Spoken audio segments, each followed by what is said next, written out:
Buy my bike, I need money. Annie's voice trembled. Charles Whitmore stopped walking. He looked at the young woman standing beside an old bicycle, with a handwritten sign hanging from the front. Bicycle for sale. Charles examined the bike. The front wheel was bent, the chain was covered in rust, and one of the pedals was missing. The seat had been patched with black tape, while the rear tire was nearly flat. How much do you want for it? He asked. Annie swallowed hard. Whatever you think is fair. Charles frowned slightly. You need to give me a specific number. Annie lowered her gaze. Her fingers tightened around the worn rubber handlebar grip. $250. The driver standing behind Charles burst out laughing. Annie's face immediately turned red. She lowered her head as though she wished she could disappear, but she did not leave. She remained beside the bicycle while the cold rain fell across her shoulders and slowly soaked through her thin sweatshirt. Charles looked at the bicycle again. $250 for a bike that can barely be ridden? Annie pressed her lips together. Yes, sir. Do you realize this bicycle would probably be worth only $10 at a second-hand shop? I know it looks terrible. Then you must also know that $250 is not a reasonable price. The driver chuckled again. Charles turned his head. That's enough, Frank. The driver immediately cleared his throat and looked toward the Lincoln Navigator waiting by the curb. Annie raised a hand to wipe her cheek. Charles could not tell whether it was rain or tears. I'm sorry, she said quietly. I know the bicycle isn't worth that much. Then why are you asking for $250? Annie remained silent for several seconds. Because that's how much I need. Her voice was so soft that Charles almost did not hear her. At that moment, the restaurant door opened. An older couple stepped outside beneath a large black umbrella. The husband caught the last part of the conversation and stopped. $250? He said, raising his eyebrows. For that? His wife studied the rusted frame and gave Annie a cold smile. Honey, nobody is going to pay that much for a bicycle that belongs in a junkyard. Annie lowered her face. I know it needs repairs, ma'am. Repairs? The husband laughed. That thing needs a funeral. The couple laughed together. Annie continued gripping the handlebars. Her knuckles had turned white. The woman looked at Charles. You're not actually thinking about buying it, are you? Her husband shook his head. Don't encourage this kind of thing. Pay one person for a piece of junk today. And tomorrow there'll be 10 more people standing here with sad stories. Annie's lips trembled. I'm not trying to fool anyone, she said. I told him the bicycle was old. The woman glanced from Annie's wet clothes to the nursing school bag lying beside the wheel. Everyone has a story when they need money. Annie wiped her face with her sleeve. My mother needs medicine. The husband gave Charles a knowing look. There it is. I knew there had to be some excuse. Charles turned toward him. She was answering my question. I don't remember asking for your opinion. The smile disappeared from the man's face. We were only trying to help you. Then find a kinder way to help. The wife pulled her coat tighter around herself. Come on, Harold. Some people have to learn their lessons the hard way. The couple walked toward the valet stand, still whispering to each other. Annie stared down at the pavement. I'm sorry they said those things, Charles said. She shook her head. It's all right. No, it isn't. Annie gave him a sad smile. They weren't the first. Charles had spent the entire evening discussing a waterfront development with investors who considered $1 million a small number. $250 meant almost nothing to him. He opened his wallet, removed several bills, and held them out to Annie. Take this. Annie looked at the money but did not reach for it. This should cover what you need. Keep the bicycle. Her eyes immediately filled with tears. I can't take it like that. Charles began to lose patience. You just told me you needed money. I do. And I'm giving it to you. Annie shook her head. But I asked you to buy the bicycle. The bicycle is almost worthless. I know. Then what difference does it make? Annie's lips trembled more violently. She tried to speak, but the words caught in her throat. Both hands remained wrapped around the handlebars, as though they were the only thing keeping her from collapsing. I'm not asking for charity, she finally said. I only want to sell something that belongs to me. Charles studied her in silence. Only then did he look at her more carefully. Annie wore a faded gray sweatshirt, dark jeans, and a pair of worn work shoes. Beside the bicycle was a canvas nursing school bag. The zipper was broken and had been fastened with a safety pin. Dark circles beneath her eyes revealed many sleepless nights. You're a student? Annie nodded. I'm in my first year of nursing school. You need $250 for tuition? Part of it. What is the rest for? Annie turned her face away. My mother's medicine. Her voice broke. She had to miss several doses this week. I thought I could earn enough from my extra shifts, but the laundromat cut my hours. The school said that if I don't make a payment by tomorrow morning, they'll remove me from the program. Charles slowly lowered his hand. Is this bicycle how you get to school? And to work? If you sell it, how will you get around? I'll take the bus when I can. And when you can't? Annie gave a small shrug. I'll walk. She said it calmly, without a single word of complaint. That only made her situation more painful. Annie had already accepted that she would lose her only means of transportation. She was simply trying to make sure her mother had medicine and that she still had a chance to become a nurse. The same couple passed them again because their car had not yet arrived. The husband looked at the money in Charles's hand. You're still considering buying that thing? Charles did not answer. The wife pointed at the bicycle. Look at it. The wheel is bent, the chain is rusted, and half the parts are missing. She probably found it beside a dumpster. Annie lowered her eyes. It belonged to my mother, she said softly. The woman sighed. That doesn't make it more valuable. Annie raised her head. Her eyes were wet, but her voice was clear. No, but it makes it mine. Charles looked at her for a long moment. The husband stepped closer and lowered his voice as he spoke to Charles. Mr. Whitmore, you should get in your car. She's only waiting for you to feel guilty. Charles slipped the money back into his wallet. For a moment, Annie believed he had listened to them. Her shoulders dropped, and her fingers slowly loosened around the handlebars. Then Charles turned toward the couple. I already told you I don't need your opinion. The husband's face tightened. There's no need to be rude. You just mocked a young woman standing in the rain because she wanted to sell something that belonged to her. You offered her no money, no kindness, and no useful advice. Yet somehow, you still believe you're the decent ones. The wife opened her mouth to argue, but Charles continued coldly. Your car is waiting. A silver sedan had just pulled up to the curb. The couple stared at Charles in anger before turning and walking away. Annie remained silent. When Charles looked back at her, she was trying to hide the tears that had begun to fall. I'm sorry, she whispered. For what? For making everyone stop. You didn't make them say those things. Annie rubbed her hands together to keep warm. As she shifted beside the bicycle, Charles noticed a large package tied behind the seat. Its shape was unusual, unlike anything normally carried on a bicycle rack. The old ropes had been tied tightly and carefully, as though whatever was inside mattered more than everything else Annie owned. Charles stepped closer. Annie immediately placed one hand over the package. Charles stopped a few steps away from the rear wheel. I'm not going to take it from you. Annie kept one hand on the package, as though letting go for even a second might cost her the last thing her family still owned. Then why are you coming closer? Because you're protecting it more carefully than the bicycle. Annie's fingers tightened around the covering. It isn't part of what I'm selling. I heard you. Then please don't touch it. Charles studied her face. The humiliation she had shown when the older couple mocked her was gone. In its place was a fierce, almost desperate caution. Whatever was inside that package, Annie was willing to lose her last possible buyer, rather than allow anyone to treat it like something worthless. Charles stepped back. All right, I won't touch it. Annie's shoulders relaxed slightly, but her hand remained firmly on the package. From beside the Lincoln, Frank called out impatiently, Mr. Whitmore, we're already late. Charles did not turn around. Why would you bring something so important out into the rain? Annie lowered her gaze. I don't have anywhere else to keep it. What do you mean? She turned toward the rain-soaked street. The landlord changed the locks this afternoon. Charles frowned. While your mother is in the hospital? Annie nodded. He said we were behind on the rent.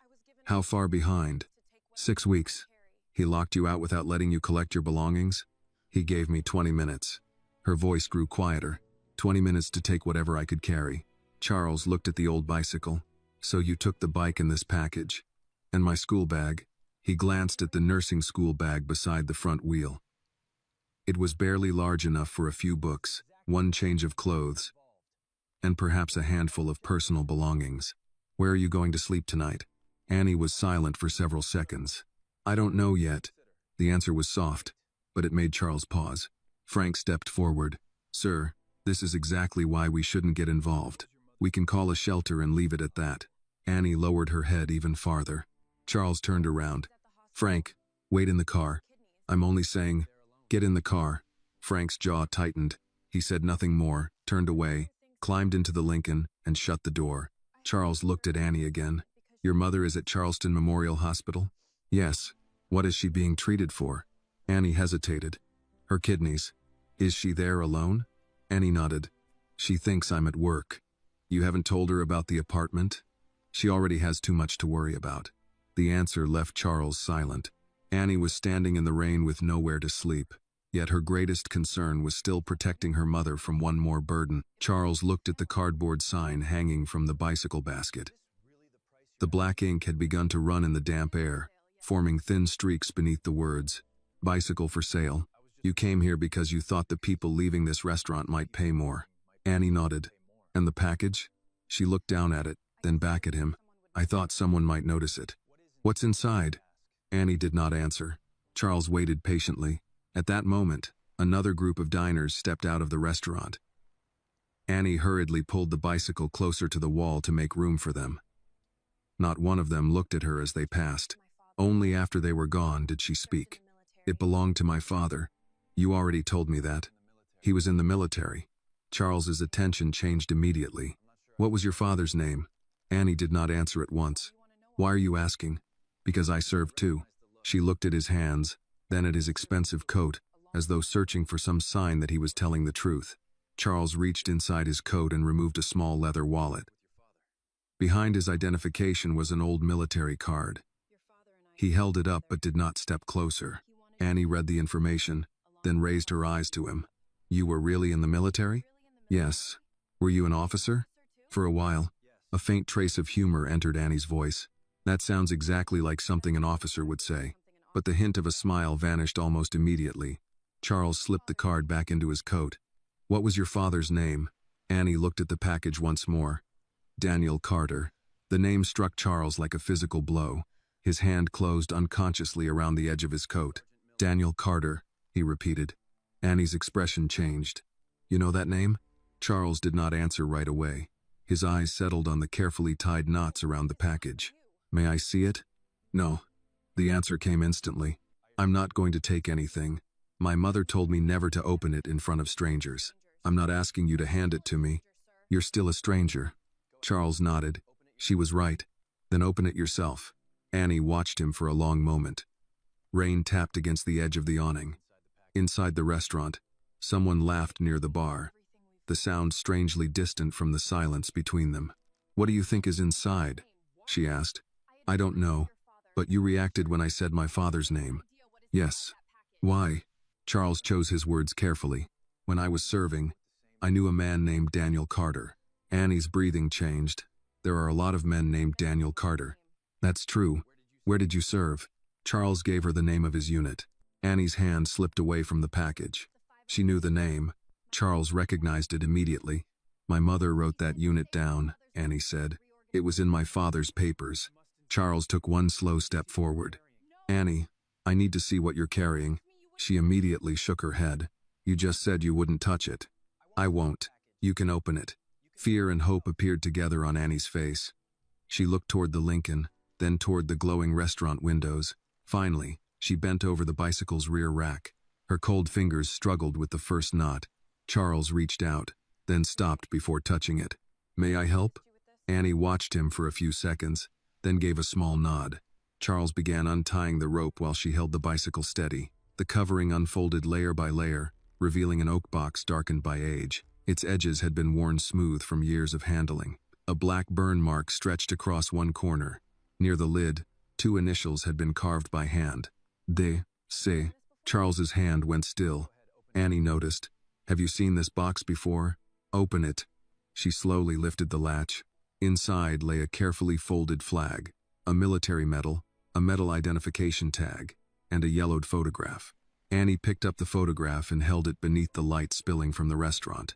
2 soldiers stood side by side in dust-covered uniforms. Daniel Carter was smiling. The man beside him was much younger. But there was no mistaking him. It was Charles. If this story touched your heart, share it with someone who still believes in kindness, dignity, and second chances. Subscribe for more powerful stories, where compassion changes lives. Annie looked from the photograph to the man standing before her.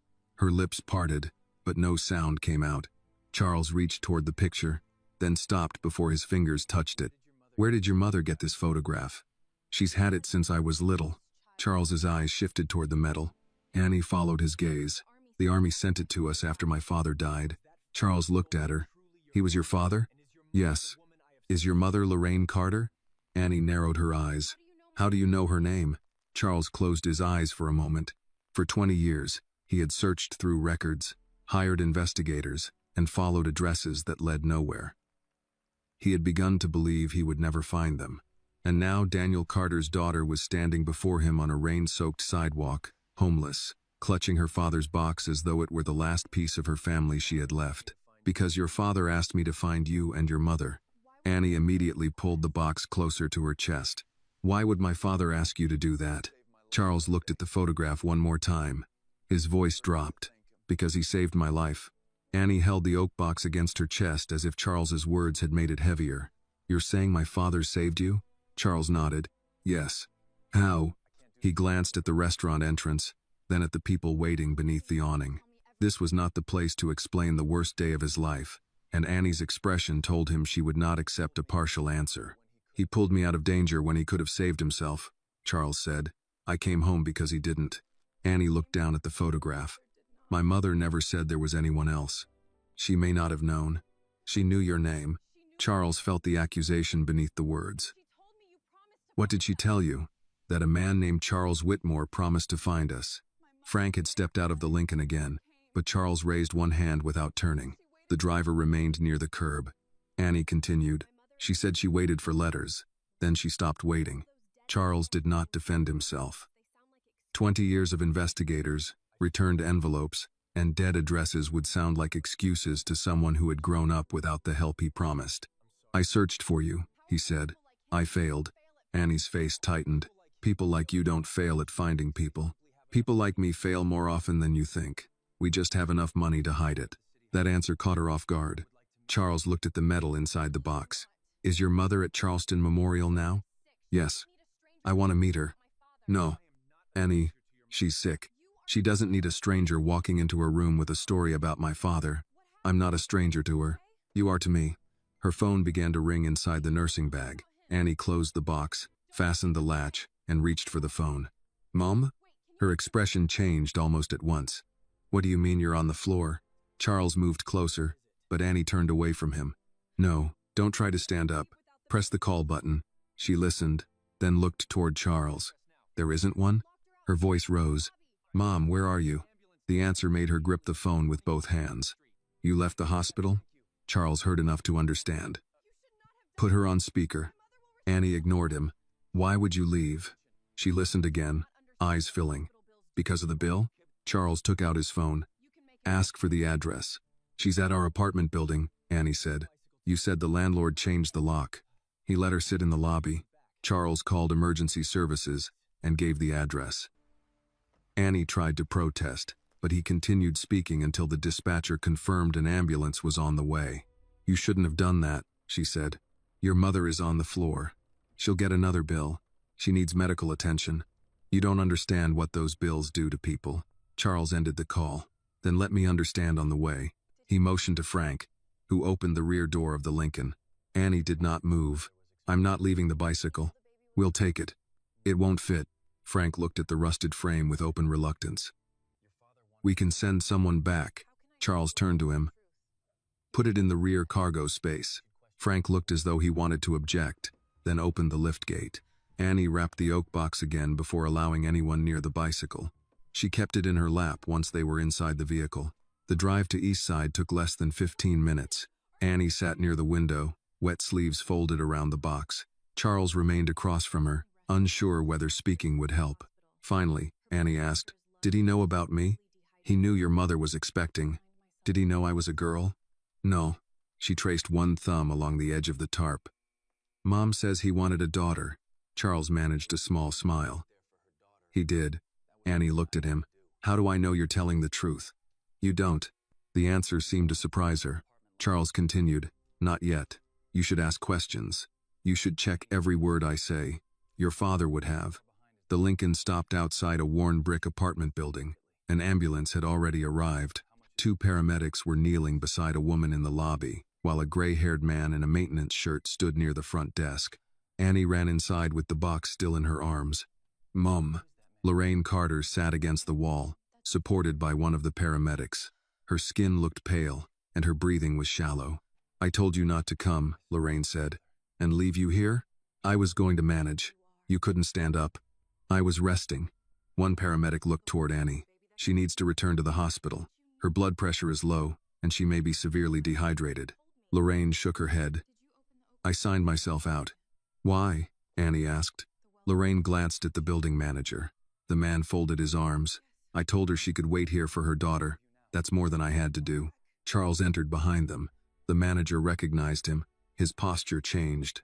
"Mr. Whitmore." Charles looked at the lockbox and the stack of notices on the desk. "You changed their apartment lock?" "They're behind on rent." "How far behind?" "That's private. You discussed it in front of the lobby 10 seconds ago."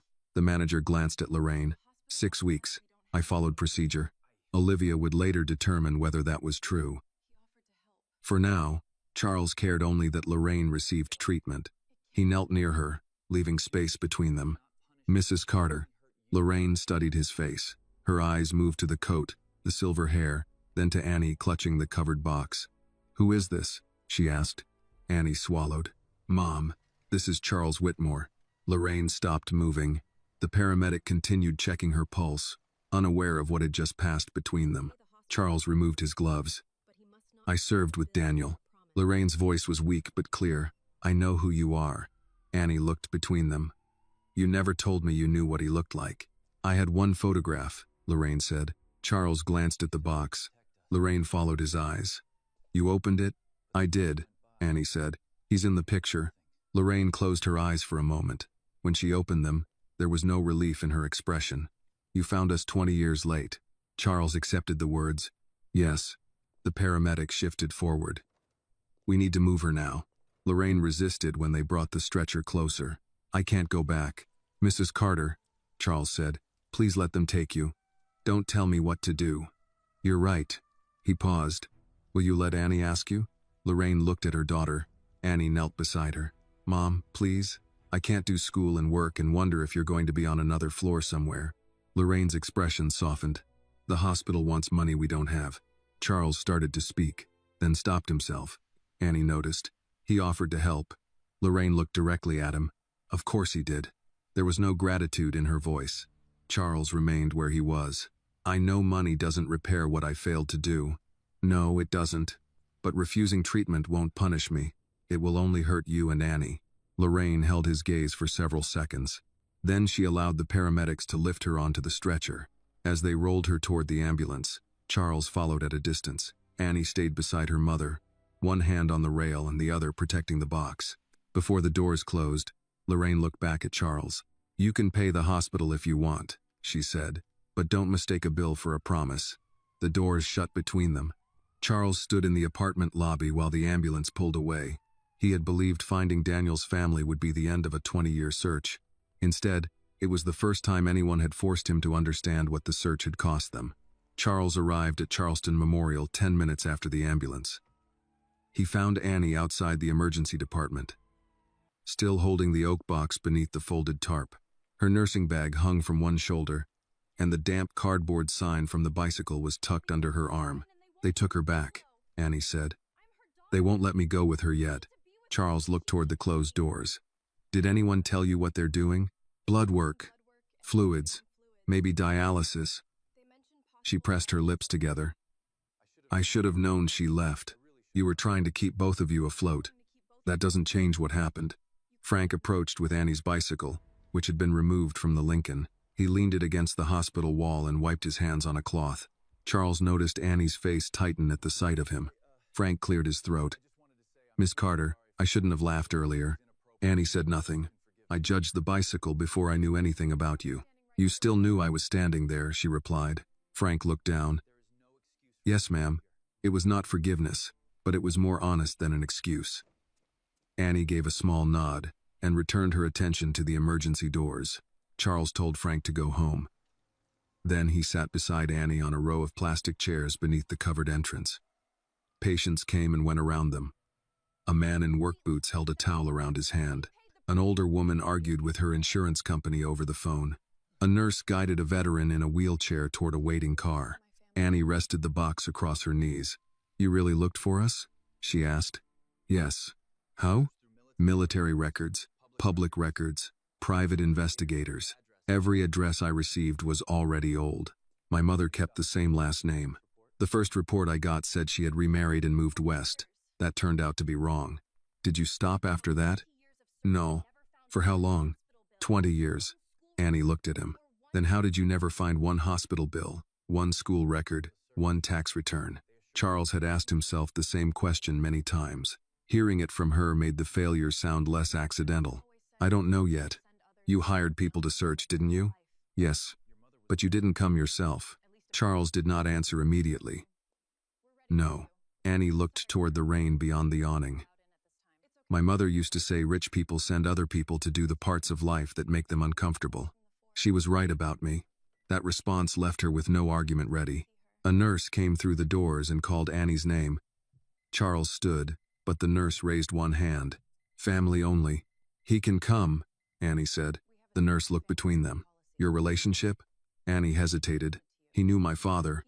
It was enough. Lorraine had been moved to a private observation room. An IV line ran into her arm, and a monitor recorded her blood pressure. She looked tired but fully awake. Her eyes moved from Annie to Charles. "You came back. I said I would. You didn't say anything. You followed the ambulance." Charles accepted the correction. "Then I came because I should have." Lorraine looked at the oak box. "Put that somewhere dry." Annie placed it on a chair near the bed. Dr. Melissa Grant entered with a tablet in hand. She introduced herself, then explained that Lorraine's kidney function had worsened. She had missed medication and 2 dialysis appointments. "I couldn't afford the rides," Lorraine said. "The transportation program should have contacted you. They called once during my shift. I called back and sat on hold for 40 minutes. Dr. Grant nodded as if she had heard similar stories before. "We're admitting you tonight. We need to stabilize your blood pressure and run additional tests." "How much?" "We can have financial services speak with you." Lorraine gave a humorless smile. "That means no one wants to say the number out loud." Charles spoke carefully. "I will cover it." Lorraine turned toward him. "There it is." Annie sat beside the bed. "Mom." "No. He finds us after 20 years, and within an hour he thinks money gives him a place in this room." "I don't think that." "You offered before anyone asked. You need treatment." "I needed help when Annie had pneumonia, and I worked double shifts to pay the urgent care bill.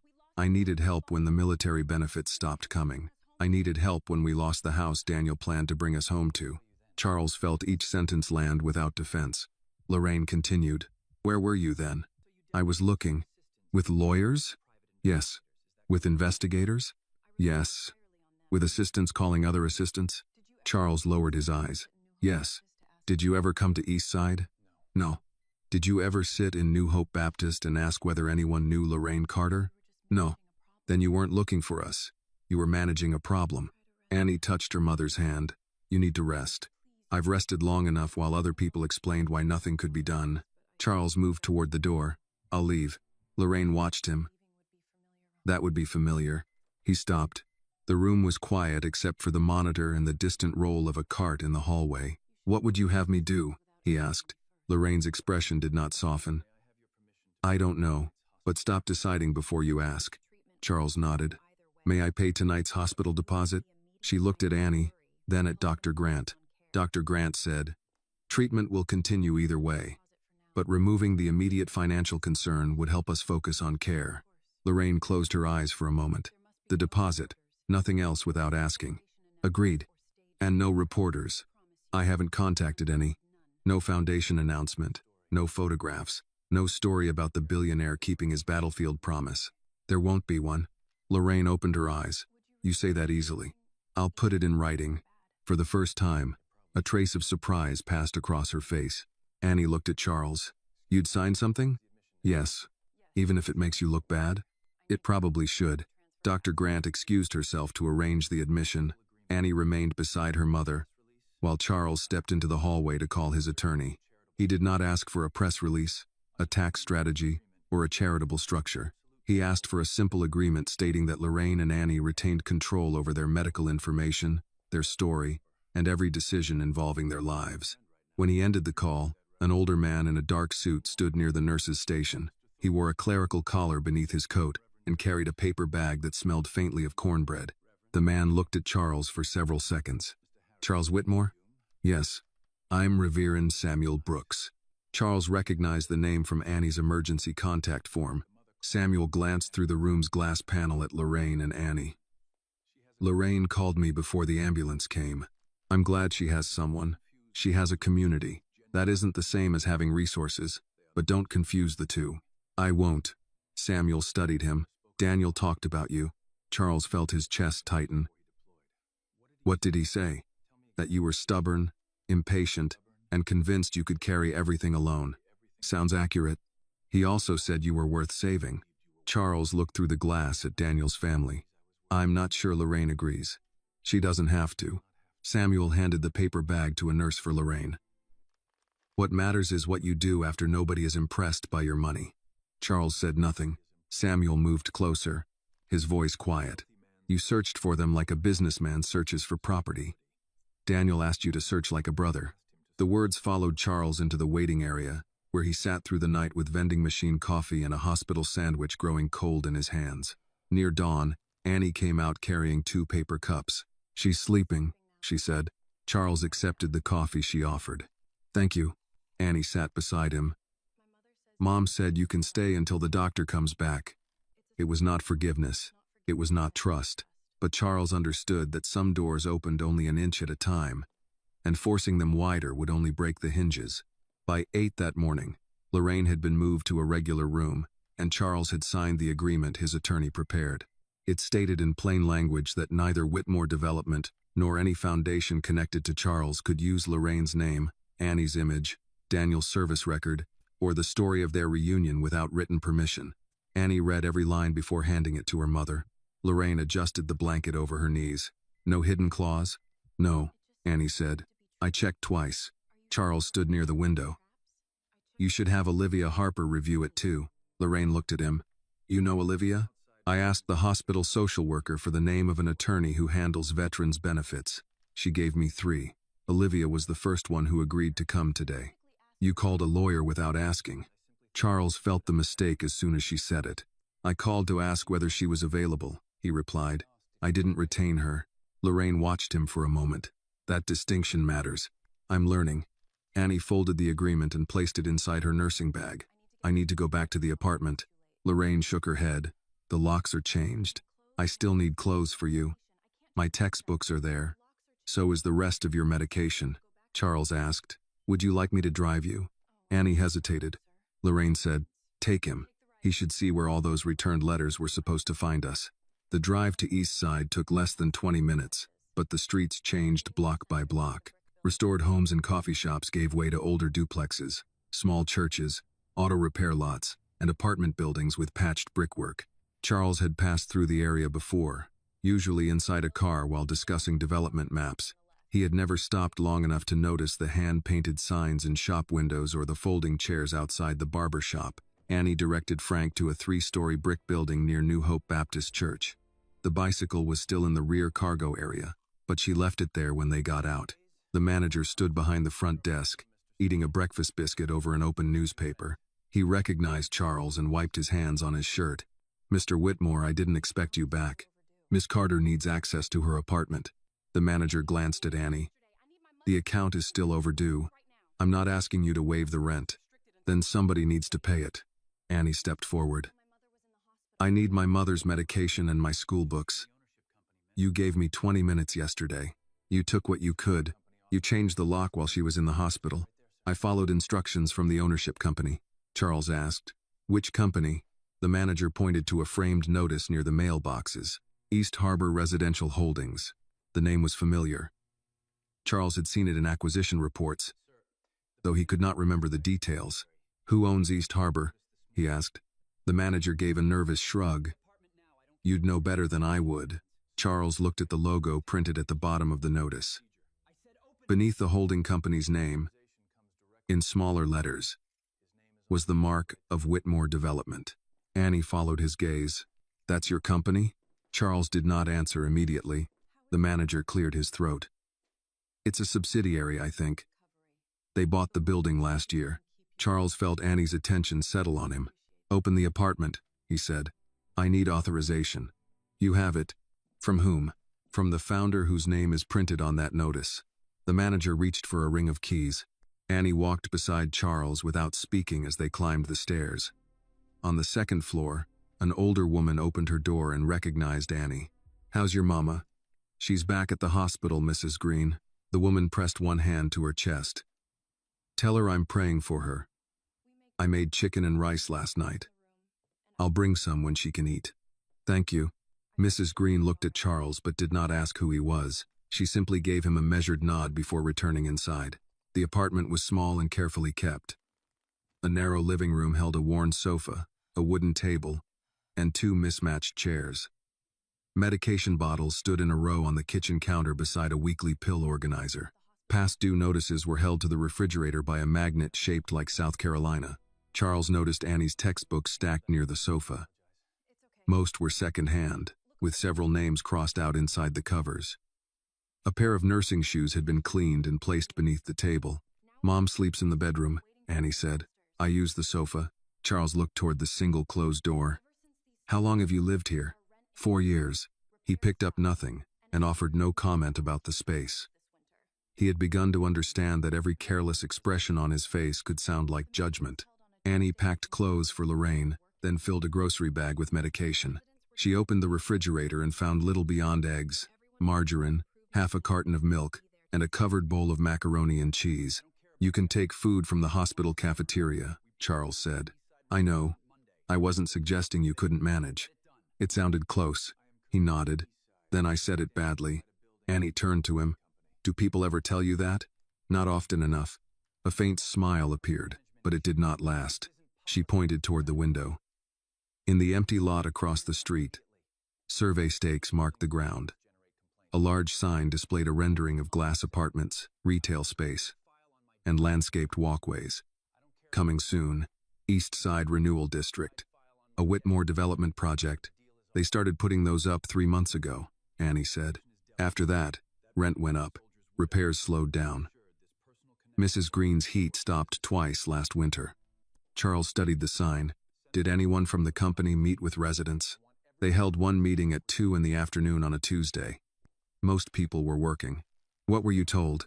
"That the neighborhood was being improved." "And what do residents think?" "That improvement means we won't be here to see it." Charles took out his phone and called Richard Vale. Richard answered after 2 rings. "Charles, I was told you missed the morning briefing. I'm in East Side." There was a short pause. "Why?" "I'm standing inside a building owned by East Harbor Residential Holdings." Richard's tone remained easy. "That's part of the renewal portfolio." The manager locked out a hospitalized tenant. "Collections are handled by property management. You know that." "Why are repairs being delayed?" "They aren't. Older buildings always generate complaints during transitions." Charles looked at the medication bottles in Annie's bag. "Send me the complete East Side file. I'll have someone prepare a summary." "I asked for the complete file." Richard sighed. "Charles, this is a standard redevelopment project. Don't let one personal situation distort the business." Annie stood close enough to hear. Charles said, "A woman Daniel Carter left behind is living in a building we're preparing to clear." This time Richard's silence lasted longer. "Daniel Carter?" he repeated. "You remember the name?" "Of course I do. You've mentioned him for 20 years. Charles looked through the window at the survey stakes. "Then send the file." He ended the call before Richard could answer. Annie closed her mother's bag. "Did you know your company owned this place?" "No." "Shouldn't you have?" "Yes." The answer came without qualification. She picked up her books. Charles reached for the heavier bag but waited until she nodded before taking it. As they left the apartment, he looked once more at the development sign. The polished rendering showed people drinking coffee beneath young trees, but none of them resembled the residents he had passed in the hallway. Charles had spent 20 years searching for Daniel's family. Now he had found them living beneath a threat that carried his own name. Charles returned to Whitmore Development before noon. The headquarters rose above Charleston's commercial district in steel and glass, its lobby lined with photographs of bridges, hotels, apartment towers, and restored waterfront properties. His name appeared on a brass wall behind the reception desk. For years, the building had represented everything he believed he had earned. That morning, it felt like a place where decisions disappeared behind polished language. Michael Reed met him at the elevator. Richard sent the East Side summary. Michael said, "I asked for the complete file." "I know. Where is it?" Michael glanced toward the reception desk. "Not in your office." Charles understood the warning. "Conference room 12. They took a private elevator to the executive floor. Conference room 12 was rarely used and had no permanent administrative staff. Michael closed the door and placed a thick folder on the table. "I pulled this from the internal archive before access was restricted." "Restricted by whom?" "Richard's office." Charles opened the folder. The first pages presented the East Side Renewal District as an investment in housing, retail, and public space. The language promised revitalization, economic opportunity, and safer streets. The pages beneath told a different story. East Harbor Residential Holdings had purchased 6 apartment buildings through separate companies. Maintenance budgets had been reduced, late fees had increased. Month-to-month tenants were being removed first, followed by residents with unresolved balances. Charles found Lorraine Carter's name on a collection list. Beside it was a red mark. Priority vacate. He placed one finger on the line. "Who approved this?" "The property director says it came from the redevelopment team." "Who leads the redevelopment team?" "Richard." Charles continued reading. Older residents had submitted complaints about broken heaters, leaking roofs, and unsafe wiring. Several requests had remained open for months. One memo suggested delaying repairs in buildings scheduled for acquisition because improvements would reduce relocation pressure. Charles read the sentence twice. "What does relocation pressure mean?" Michael sat across from him, making the buildings uncomfortable enough that people leave voluntarily. "That isn't redevelopment." "No. It's displacement." "Yes." Charles turned to another page. "Why didn't I see these reports?" "You approved the investment package. Richard approved operations." "That isn't what I asked." Michael paused. "You didn't ask to see them." The answer was respectful, but it carried no protection. Charles closed the folder. "How long have you known?" "I suspected something was wrong last month. I didn't have documents until this morning." "Why didn't you come to me?" Michael held his gaze. "You stopped reviewing property-level reports 3 years ago. When staff raised concerns, they were sent back through Richard's office." Charles looked toward the city through the glass wall. He had told himself that delegation was leadership. In practice, it had become distance. The door opened without a knock. Richard Vale entered carrying a leather portfolio. "I heard you were back." Charles remained seated, closed the door. Richard did, then noticed the folder. "You went into restricted files. They're company files. They contain confidential acquisition strategy. They also contain instructions to delay repairs." Richard took a chair but did not sit. "You're reading operational language without context." "Explain the context." "These properties are failing. Occupancy is unstable. Maintenance costs are rising. And the neighborhood needs investment." "Does investment require locking out a woman receiving kidney treatment?" "That decision came from property management." "Property management reports to your team." Richard sighed. "Charles, you met one family and suddenly every collection action is a moral crisis. One family was enough to make me look. That is precisely the problem. You're reacting emotionally." Charles pushed the folder toward him. "What emotion should I have when my company creates conditions designed to force people out? We create value. For whom? For investors, businesses, the city, and eventually the community." "Which community?" Richard's expression tightened. "The one that exists after redevelopment." Michael looked down at the table. Charles leaned forward. "Say that again." "You know how these projects work. An area changes. Some residents stay. Some relocate. That doesn't make us villains." "No, hiding the process does." Richard finally sat. "This is not about Eastside. This is about Daniel Carter." Charles watched him closely. Richard continued. "You find his family after 20 years, and now you want to dismantle a project worth hundreds of millions because they happen to live in one of our buildings. You remembered Daniel's name quickly. You have spoken about him for half your life. Do you remember Lorraine?" Richard gave a slight shrug. "His wife. Did you know she was in Eastside?" "No. Did you know her benefits were denied? No. Did you know my investigators received false information saying she remarried and moved west? Richard's face did not change. What are you implying? I'm asking questions. You're asking them like a prosecutor. Then answer carefully. Richard stood. You are exhausted, Charles. Go home. Visit the hospital. Help the family privately if that is what you need to do. But do not confuse guilt with corporate governance. Charles rose as well. Suspend all eviction activity in Eastside. You can't do that unilaterally. I founded this company, and the board governs it. Then call the board. Richard gathered his portfolio. You may regret forcing this issue. Charles looked at the folder between them. I already regret not forcing it sooner. Richard left without another word. Michael waited until the door closed. He'll move against you now. He already has. Charles instructed Michael to preserve every East Side file, including emails, maintenance records, rent increases, and communication with outside companies. Use an independent server, Charles said. Do not notify Richard's legal department. Michael nodded. That crosses into an internal investigation. It became one when he restricted my access. Charles's phone rang. Annie's name appeared on the screen. He answered at once. Mr. Charles, the doctor says Mom needs another procedure. They want to talk about long-term care. I'll come. There was a pause. You don't have to leave work every time something happens. I know. Then why are you coming? Charles looked at the East Side documents spread across the table. Because I told you I would stop sending other people. He ended the call and prepared to leave. Near the elevator, Michael handed him one more page from the file. It was a list of signatures approving the East Side investment package. Charles's name was at the top. He had not ordered the lockouts, delayed the repairs, or written the collection policies. But he had signed the document that gave them life. For the first time, the threat to Annie and Lorraine no longer belonged only to Richard. Part of it belonged to him. Charles reached Charleston Memorial as Dr. Grant was finishing her afternoon rounds. Annie waited outside Lorraine's room with a folder on her lap and a paper cup of coffee she had forgotten to drink. You came fast, she said. You sounded worried. I am. She looked at the folder. The doctor says Mom needs a permanent access procedure for dialysis. After that, they want to evaluate her for a transplant list. Charles sat beside her. What did your mother say? That she wants to go home? Does she understand what happens if she leaves? She understands.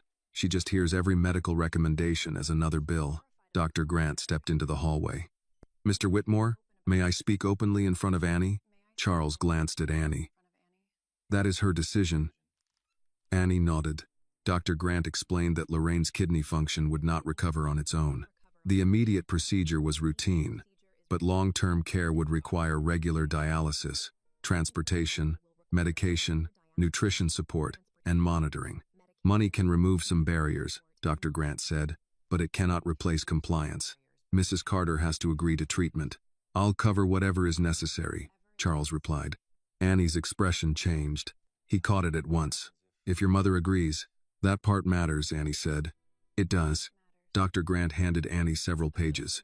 The social worker will help with transportation programs and insurance appeals. We also need to review her military family benefits. You mentioned your father died in service? Yes. Bring every document you have. Some programs may apply. Charles thought of Olivia Harper. An attorney is reviewing those records. Dr. Grant looked relieved. Good.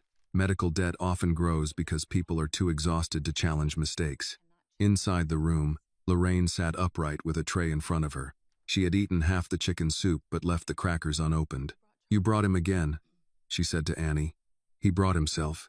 Charles took the chair near the window. Dr. Grant explained the procedure. And I suppose you already offered to pay? I did. Lorraine gave Annie a tired look. He learned slowly.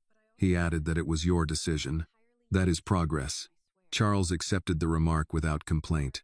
Olivia Harper arrived 20 minutes later, carrying 2 canvas bags and a legal pad.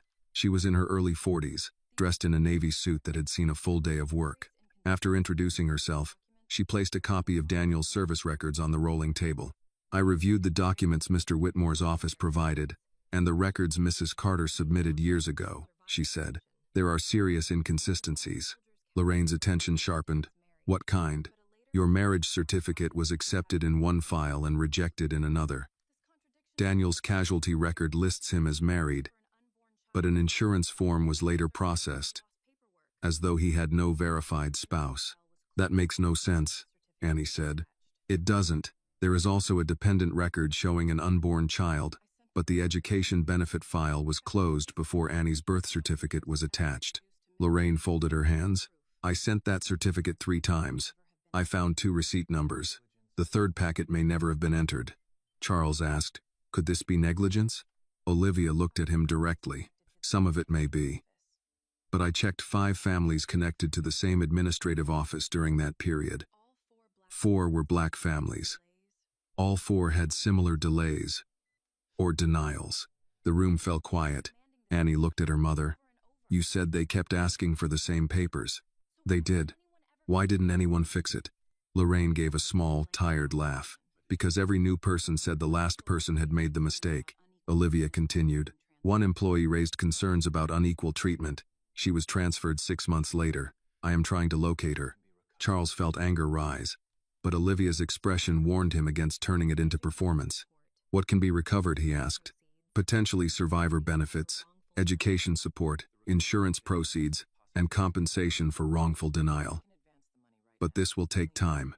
How much time? Months, perhaps longer. I can advance the money. Lorraine looked at him. Charles corrected himself.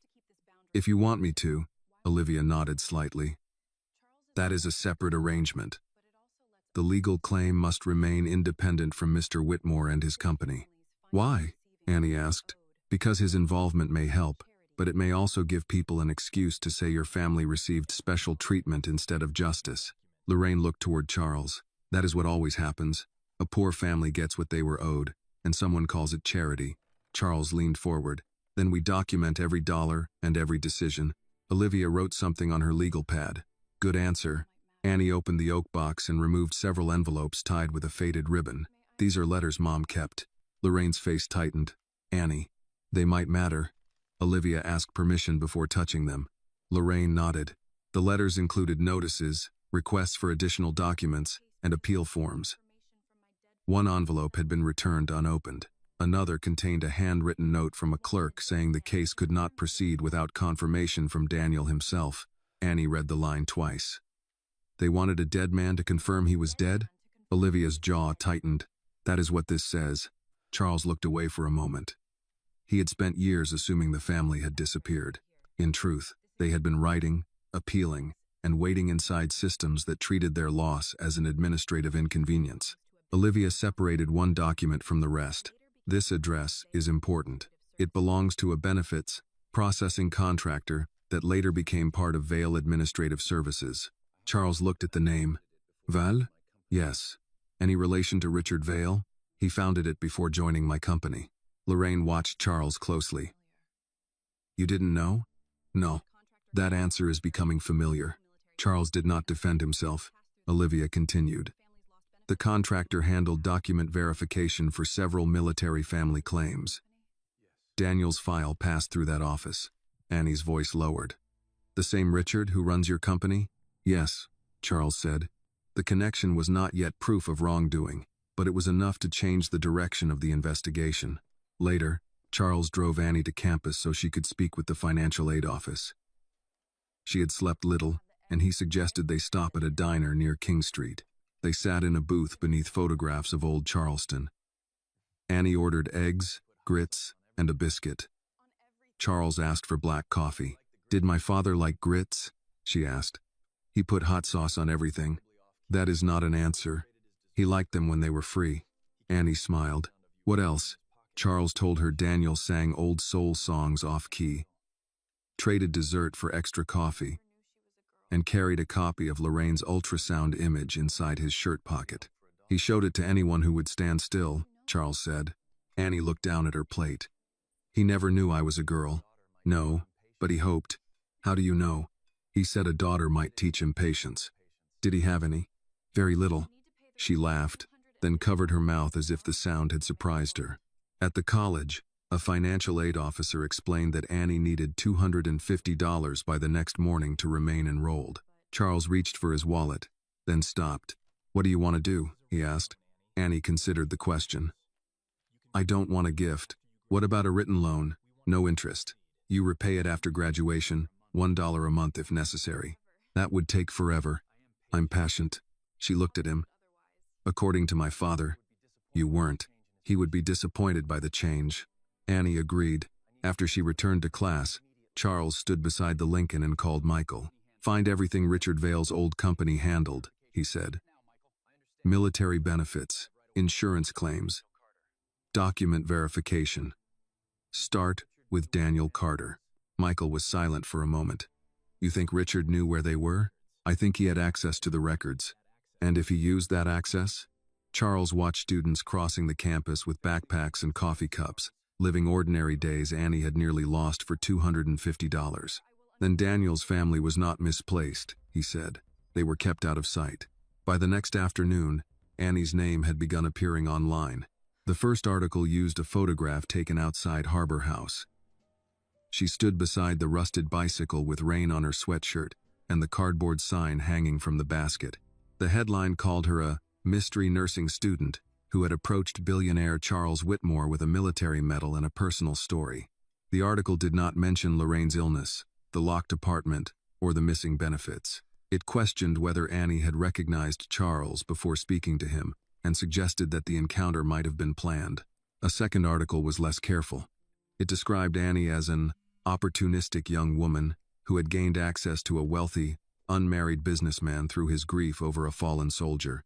By evening, strangers had found her college page. Annie sat in the hospital cafeteria with her phone face down beside a bowl of soup. Charles arrived carrying 2 coffees and noticed she had not touched her food. What happened? Nothing. That answer usually means something happened. She pushed the phone toward him. Charles read the headlines without changing his expression, but his hand tightened around the paper cup. Who gave them your name? I don't know. Your school? They said they didn't. The hospital? Dr. Grant says no one released anything. Charles read one of the comments beneath the article, then locked the screen. You shouldn't read these. I didn't ask for advice about reading. He set the phone down. You're right. Annie looked toward the cafeteria windows. Someone posted a picture of Mom's apartment building. They wrote that people like us always know how to find rich men when the rent is due. Charles sat across from her. I'll have the company's security team remove your personal information. No. Annie, they published your address. I said no. You could be harassed. And what happens after your security team arrives? More cameras? More stories about the billionaire protecting the poor black woman he rescued? Charles stopped. She rubbed both hands over her face. I know you're trying to help, but every time your name touches something, it gets bigger. That doesn't mean you should handle it alone. It also doesn't mean you get to take over. He nodded slowly. What do you want? I want to know who started it. Charles took out his phone and called Michael. Trace the source of the Harbor House photograph. Find out which public relations firms are feeding these stories. Michael lowered his voice. I may already have an answer. Go ahead. 2 reporters received background notes from Bellwether Strategy. Charles knew the company. It handled crisis communications for Whitmore Development. Who authorized them? The contract was signed by Richard's office. Annie watched Charles's face. Send me everything, he said. Michael hesitated. There's more. Richard met with 3 board members this morning. He's arguing that your involvement with the Carter family shows impaired judgment. Because I paid a hospital deposit? Because you suspended East Side collection activity, opened an internal investigation, and requested files connected to Richard's old company. Charles ended the call. Annie leaned forward. It was him? It appears so. Why would he care about me? He doesn't. He cares about what your family's records might expose. That doesn't make this better. No. A group of hospital employees passed nearby.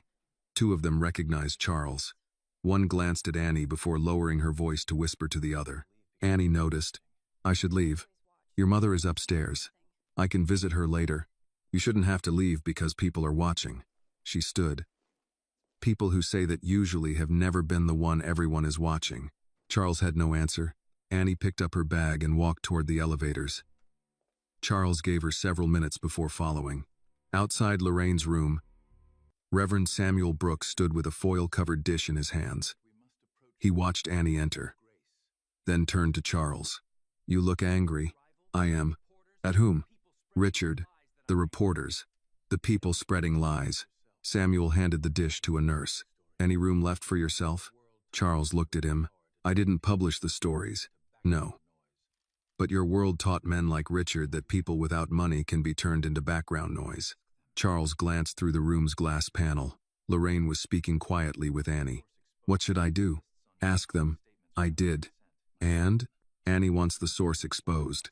She doesn't want security or public statements made without her. Then that is what you do. It may not be enough. Samuel adjusted the cuffs of his coat. Enough for whom? Charles remained silent. Samuel continued. You want to stop every cruel word before it reaches her. That is understandable. It is also impossible. I have resources. You have resources, not ownership. The phrase landed harder because Annie had already told him the same thing in different words. A nurse opened the door and said, Lorraine wanted to see him. Inside, Lorraine held a printed copy of the first article. Olivia brought this, she said. She says we should document everything. We will. Lorraine looked at Annie. Tell him what happened at school. Charles turned toward her. Annie crossed her arms. The dean asked me to take a temporary leave.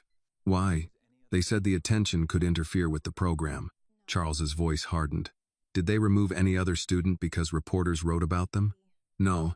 Then Olivia should contact them. She already did, Lorraine said. Annie gave her mother a tired look. You called her before asking me. I'm your mother. I'm allowed one mistake before breakfast. Despite herself, Annie smiled. Lorraine returned her attention to Charles. Do not call the college president. I wasn't going to. You were thinking about it. I was. Let Olivia handle it. Charles nodded. All right. Lorraine held up the article. And don't issue one of those statements rich people make when they want to sound wounded and reasonable. What would you prefer? The truth, but not until we have proof. Charles sat near the window. Michael traced the stories to a firm hired by Richard. Lorraine's expression changed. Then he knew who we were. At least recently. Maybe longer. Charles thought of Vale Administrative Services and the records that had passed through Richard's hands. Annie looked at him. Can we prove he touched my father's file? Not yet. Then we keep looking. Her voice held more strength than it had in the cafeteria. Lorraine folded the article and placed it on the bedside table. A lie doesn't become truth because it wears a suit. Samuel, standing near the door, said, No, but a lie in a suit gets invited into better rooms. Charles looked at the three of them and understood that anger would not be enough. Richard had money, access, and years of experience controlling what others saw. The truth would need records, witnesses, and time. That evening, Michael sent Charles a copy of an internal message from Bellwether Strategy. The subject line read, Carter Narrative Containment Plan. At the bottom, beneath a list of recommended headlines, was a brief instruction from Richard Vale. Make her credibility the issue before Whitmore finds the documents. Charles read the sentence twice. Richard was no longer protecting a business decision. He was protecting a secret. The next morning, Lorraine's blood pressure dropped during dialysis. Annie was in the college library when Dr. Grant called. By the time she reached Charleston Memorial, Lorraine had been moved to a procedure room, and two nurses were preparing consent forms. What happened? Annie asked. Dr. Grant met her in the hallway. The dialysis access isn't working properly. We need to place a temporary catheter and stabilize her. Is she awake? Yes, but she's weak. Can I see her? For a minute. Annie entered the room and found Lorraine beneath a heated blanket, her face pale against the pillow. I told you not to leave class, Lorraine said. You told me you were fine. I was trying to become fine. That isn't how it works. Lorraine managed a tired smile. You sound like a nurse already. Annie took her hand. They need me to sign something. You're an adult. Read it first. I know. Then why are you shaking? Annie looked down at the forms. Because if I sign the wrong thing, something could happen to you. Lorraine squeezed her fingers. Something could happen whether you sign or not. That's life, baby. The words did not calm her. Charles arrived a few minutes later. He had left a board meeting halfway through and still wore the dark suit he had chosen that morning. Michael followed with a folder but remained near the elevators when Charles entered the room. Annie looked at him. They need consent. Charles took the forms from her, then stopped. Do you want me to read them with you? She nodded. They sat together near Lorraine's bed. Charles read each paragraph aloud in plain language, while Annie followed with her finger. He did not tell her what to choose. He explained the purpose of the procedure, the possible complications, and the alternatives exactly as Dr. Grant had described them. When they reached the signature line, Annie stared at it. "What would you do?" she asked. Charles looked at Lorraine. "I would listen to the doctor and to your mother." "That isn't an answer. It is the only honest one I have." Dr. Grant stepped closer. "Without the procedure, we cannot continue dialysis safely. I recommend doing it now." Lorraine said, "Sign it." Annie signed. The nurses began moving Lorraine toward the procedure room. Annie walked beside the bed until they reached the restricted doors. Lorraine touched her wrist. "Go eat something." "I'm not hungry." "That has never stopped you before." The doors closed. Annie remained in the hallway, holding the pen she had used. Charles took it gently from her hand and returned it to the clipboard. They sat in a waiting area near a window overlooking the parking garage. Annie leaned forward with her elbows on her knees. For several minutes, neither spoke. Then Annie asked, "Did my father know he was going to die?" Charles looked at her. "When he saved you," she said. "Did he know?" Charles rested his hands together. "I think he knew there was a chance." "That isn't what I asked." "No," he said. "I believe he knew." Annie looked toward the window. "Then why did he do it?" Charles had answered that question in his own mind thousands of times. None of the answers had ever felt complete. "He heard the warning before I did," Charles said. "He was closer to cover. He could have moved alone. But he came back." "Yes." "For you?" "Yes." "Why?" Charles looked at the young woman beside him. "Not because my life was worth more." Annie waited. "He came back because that was who he was." Her face tightened. "That sounds like something people say when they want a death to sound meaningful." "It may." "Was he scared?" "Yes." The answer made her turn. Charles continued. "He was scared. He was angry. He said things I won't repeat in a hospital. He knew Lorraine was waiting for him. And he knew you were coming." Annie's eyes filled. "Then he chose you anyway. He chose not to leave someone behind. That cost him everything." "Yes." Annie looked down at her hands. "Sometimes I hate him for that." Charles did not react. She continued before courage left her. "People talk about him like he belonged to the country, or the army, or history. Mom talks about duty. Reverend Brooks talks about honor. Nobody asks what it was like growing up with a photograph instead of a father. You are allowed to be angry. At him? At anyone? Even you? Especially me." Her mouth trembled. "I used to imagine he survived, and just didn't know how to come home. Then I got old enough to understand.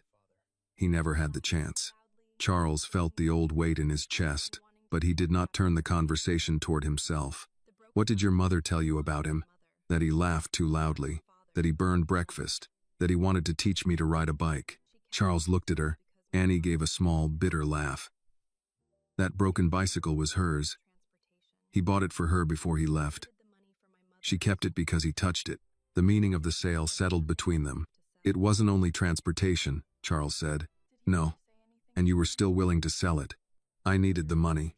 For Lorraine and school. What else was I supposed to sell?" Charles had no answer. Annie wiped her cheek with the heel of her hand. "Did he say anything about me?" "He carried an ultrasound picture in his shirt pocket." She looked at him. "He showed it to everyone," Charles said. "He said, if you were a boy, he would teach you discipline. If you were a girl, you would teach him patience." "That sounds unfair to both." It was. A quiet laugh escaped her, then faded. Charles continued. "He talked about building a crib. He wanted to paint the room yellow because Lorraine disliked pink, and he was afraid of choosing the wrong blue." Annie pressed her lips together. "He knew you," Charles said. "Not your name or your face, but he knew you mattered." She lowered her head, and Charles sat beside her without reaching for her. "After a while," Annie said, "I thought you were just a man who owed him." "I thought that too." "What are you now?" Charles considered the question. "I'm trying to become someone he would still believe was worth saving." The procedure took nearly 2 hours. When Dr. Grant returned, she said Lorraine was stable. The catheter had been placed successfully, and dialysis could continue, though her long-term condition remained serious. Annie closed her eyes and released the breath she had been holding. "Can I see her?" "In a few minutes." Dr. Grant looked at Charles. "She asked whether you were still here." What did you tell her? That you were? Annie looked at him. You left a board meeting, didn't you? Yes. Richard will use that against you. Probably. You don't have to keep choosing us every time. Charles watched the procedure room doors.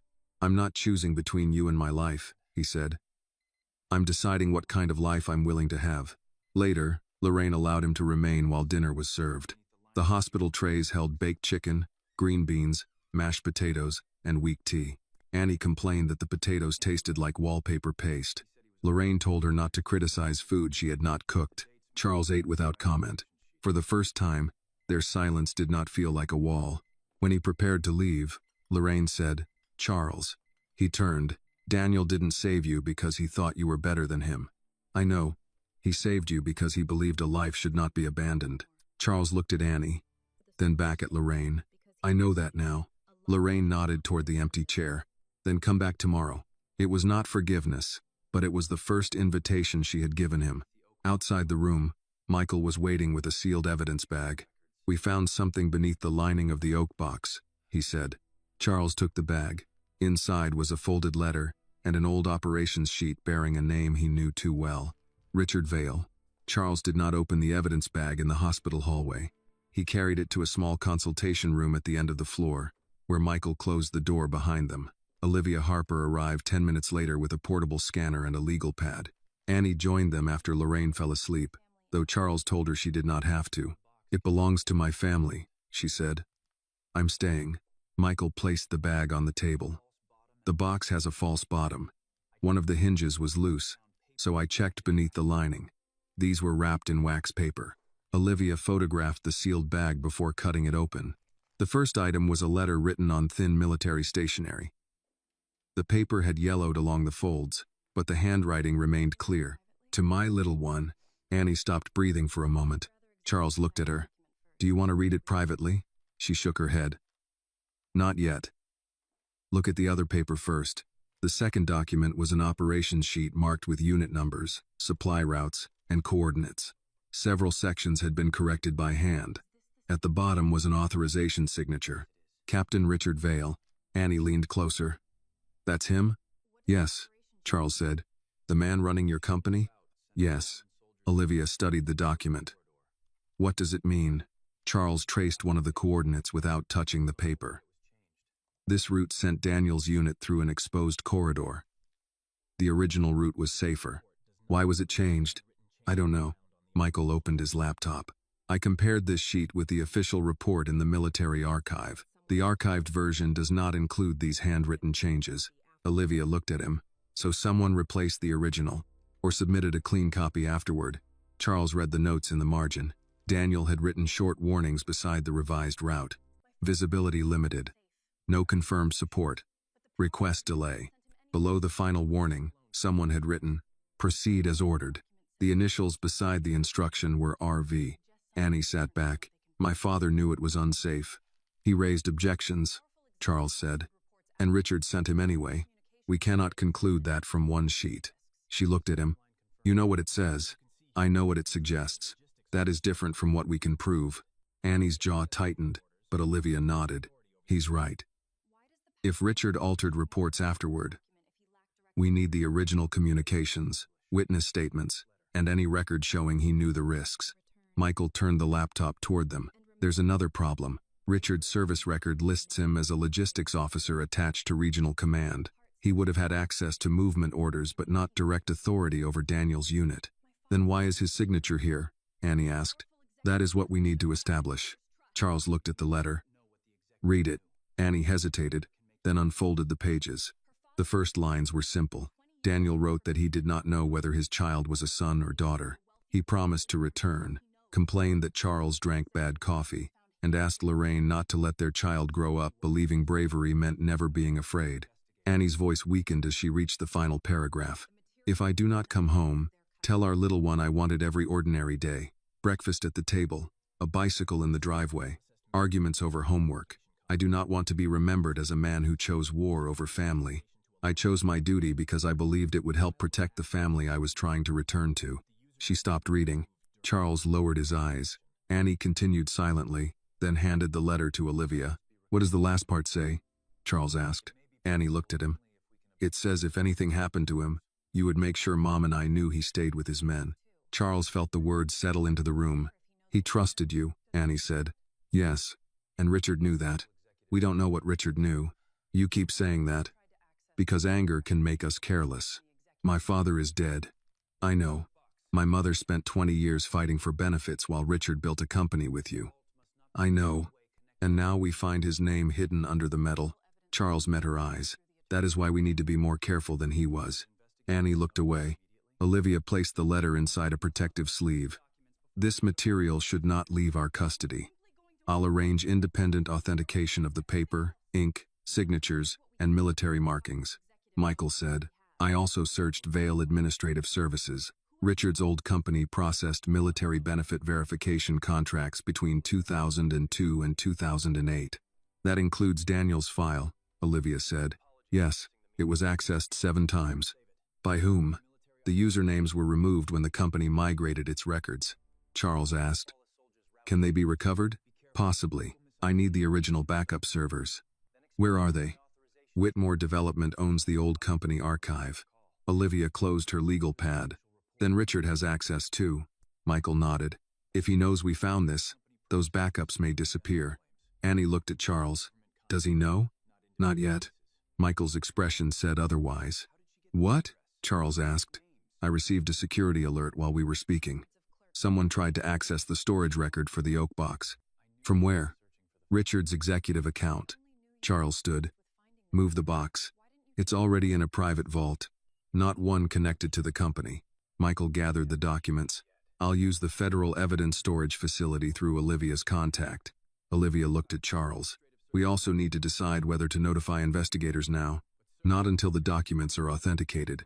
Annie pushed back her chair. So we wait while he erases everything else?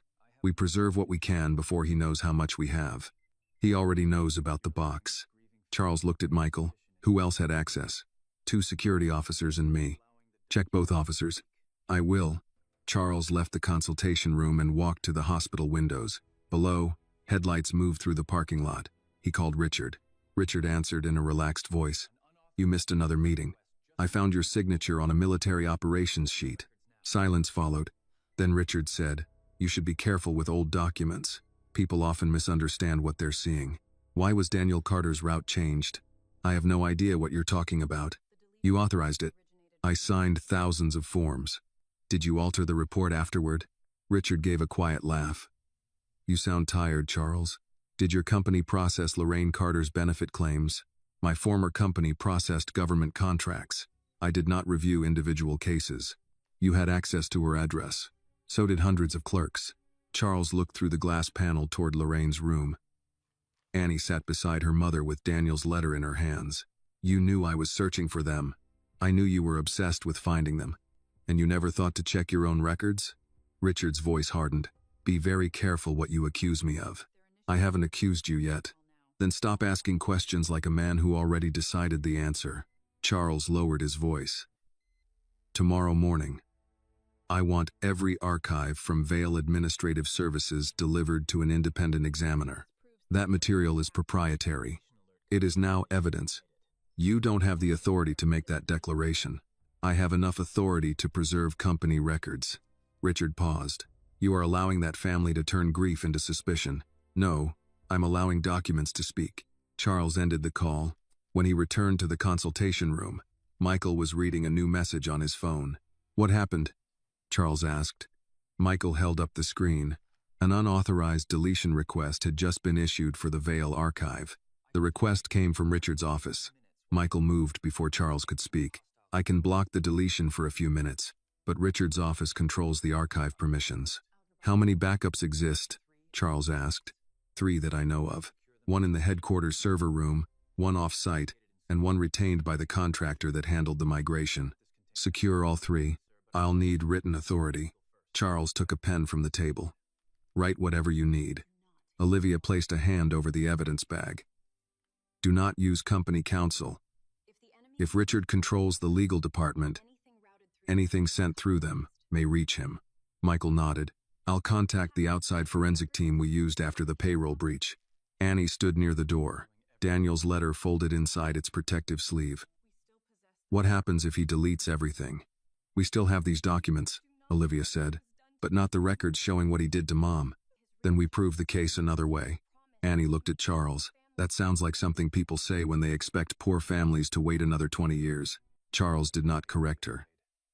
You're right to be afraid. But we cannot let fear make us careless. His phone rang before she could answer. Reverend Brooks's name appeared on the screen. Charles, someone broke into the Carter apartment. Annie heard him and moved closer. What? Is anyone hurt? Charles asked. No. Mrs. Green called me after hearing glass break. The police are there now. The box isn't there, Annie said. Samuel heard her. Whoever entered didn't know that. The place has been searched. Annie grabbed her bag. Charles stepped into her path without touching her. Wait for Olivia. That's my home. And whoever entered may still be nearby. The police are there. Then give Olivia 5 minutes to arrange safe access. Annie looked ready to argue, but Olivia was already calling a detective she trusted. Lorraine woke when Annie entered her room to explain. Her face tightened as she listened. They went through Daniel's things? We don't know what they took, Annie said. Lorraine reached toward the bedside table. The photograph? It's here. So is the letter. What about his dress uniform? At the apartment. Lorraine pushed back the blanket. Dr. Grant entered at the same moment. Where do you think you're going? My home was broken into. You cannot leave. I am not asking permission. You are receiving dialysis through a temporary catheter. Leaving now could place you back in intensive care. Lorraine's anger shifted toward Charles. This began when you opened that box. No, Annie said. It began before we met him. Lorraine looked at her daughter. Annie continued. Someone buried Dad's records. Someone blocked the benefits. Someone is trying to erase the files now. Mr. Charles didn't cause that. Charles felt the weight of the defense, but Lorraine's next words kept him from taking comfort in it. He gave Richard Vale the power to do it. Charles nodded. I did. Lorraine studied him, perhaps expecting an excuse. He offered none. Olivia returned. The detective will meet Annie and me at the apartment. Charles, you should not come. Why? Because reporters are already outside the hospital. If you appear at the apartment, the break-in becomes a spectacle before police finish processing it. Annie looked through the window. 2 television vans had pulled near the main entrance. How did they know? She asked. Olivia's expression hardened. Someone wanted them here. Charles called Frank and instructed him to take Olivia and Annie through the service exit. Annie started to object to the security arrangement, then saw the cameras below, and agreed. Before leaving, she placed Daniel's letter in Lorraine's hands. Keep this with you. Lorraine held it against the blanket. Come back before dark. I will. Charles remained at the hospital while Michael coordinated the archive preservation. For nearly an hour. The deletion request stayed frozen. Then Michael called. The primary server is secure. The off-site backup was accessed 30 minutes ago. Deleted? Partially. Someone removed the benefit, verification index, and several Eastside acquisition folders. What about the contractor's backup? They claim it was destroyed under the retention schedule last year. Was it? I don't believe them. Charles walked toward an empty family waiting room. Who owns the contractor? A holding company registered in Delaware. Connected to Richard? I'm tracing it. Another call came in from the board secretary. An emergency meeting had been scheduled for the following morning to consider Charles's temporary removal as chairman. Richard had moved faster than expected. Charles called Michael back. Preserve the notice and every communication related to the meeting. You're going to fight the vote? I'm going to make sure they know what they're voting to protect. By late afternoon, Annie returned with Olivia. Her face was pale with anger. She carried a grocery bag filled with items recovered from the apartment. What was taken? Charles asked. Dad's uniform, Mom's old benefit files, and my laptop. Anything else? The place was torn apart. They opened food containers and cut the sofa cushions. Olivia added. The intruder ignored jewelry and cash. This was a document search. Annie set the grocery bag on a chair. Inside were several damaged family photographs and Daniel's old Bible. Its spine split. They took the uniform because there was a pocket sewn inside the jacket, Annie said. What was in it? Charles asked. I don't know. Mom never let me open the stitching. Lorraine closed her eyes. Daniel sewed papers into his clothes when he didn't trust the field office. Olivia leaned closer. What papers? He never told me. He only said if the box was lost, the uniform would remember. Charles looked at Michael, who had arrived minutes earlier. Michael understood. The uniform may contain another copy of the original report. Lorraine's voice sharpened. Then find it. Charles's phone vibrated. A message from Richard appeared. The board meets at 9. Resign tonight, and the Carter situation can remain private. Charles showed it to Olivia. That is coercion, she said. It is also proof he believes the uniform matters. Annie looked at Charles. What are you going to do? Attend the meeting. And if they remove you? They remove me. You'll lose the company. Charles looked at Lorraine's damaged photographs, Daniel's letter, and the cardboard bicycle sign leaning against the wall. That company has been used to silence your family and remove people from their homes. Keeping my title is no longer the most important outcome. Lorraine watched him carefully. Easy to say before the vote. You're right. Charles took out his phone and called the board secretary. Tell every director the meeting will proceed, he said. And tell Richard, I will bring the full East Side file, the veil deletion request, and Daniel Carter's operations sheet. When he ended the call, Michael's phone rang. He listened, then lowered it slowly. The private vault was opened. Annie looked toward the chair where the oak box should have been. It was gone. The private vault log showed that the oak box had been removed 23 minutes earlier using an executive override code assigned to Richard Vale's office. Michael turned the screen toward Charles. The security camera outside the vault went offline for 6 minutes. Who entered? We don't know yet. Annie stood beside Lorraine's bed, her face drained of color. The metal was in that box. So were the original documents, Olivia said. Lorraine held Daniel's letter against her chest. Then they have everything. Not everything, Michael replied. We scanned the operations sheet and photographed the contents before storage. Copies can be called fake, Annie said. The box was proof. Charles took out his phone. Lock down every exit at headquarters. Michael shook his head. You no longer have direct authority over building security. Richard transferred control to the acting executive committee an hour ago. Then call the police. On what charge? Evidence theft. Olivia intervened.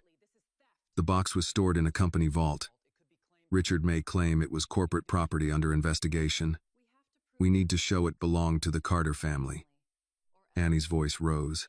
My father's metal is not company property. No one here believes it is, Olivia said. But Richard will use procedure until we establish that. Charles looked at the time. The emergency board meeting was less than 12 hours away. Michael, trace the override code and every vehicle that left the garage. Olivia, prepare an emergency property claim for the box and uniform. I'm going to the office. Annie moved toward him. I'm coming.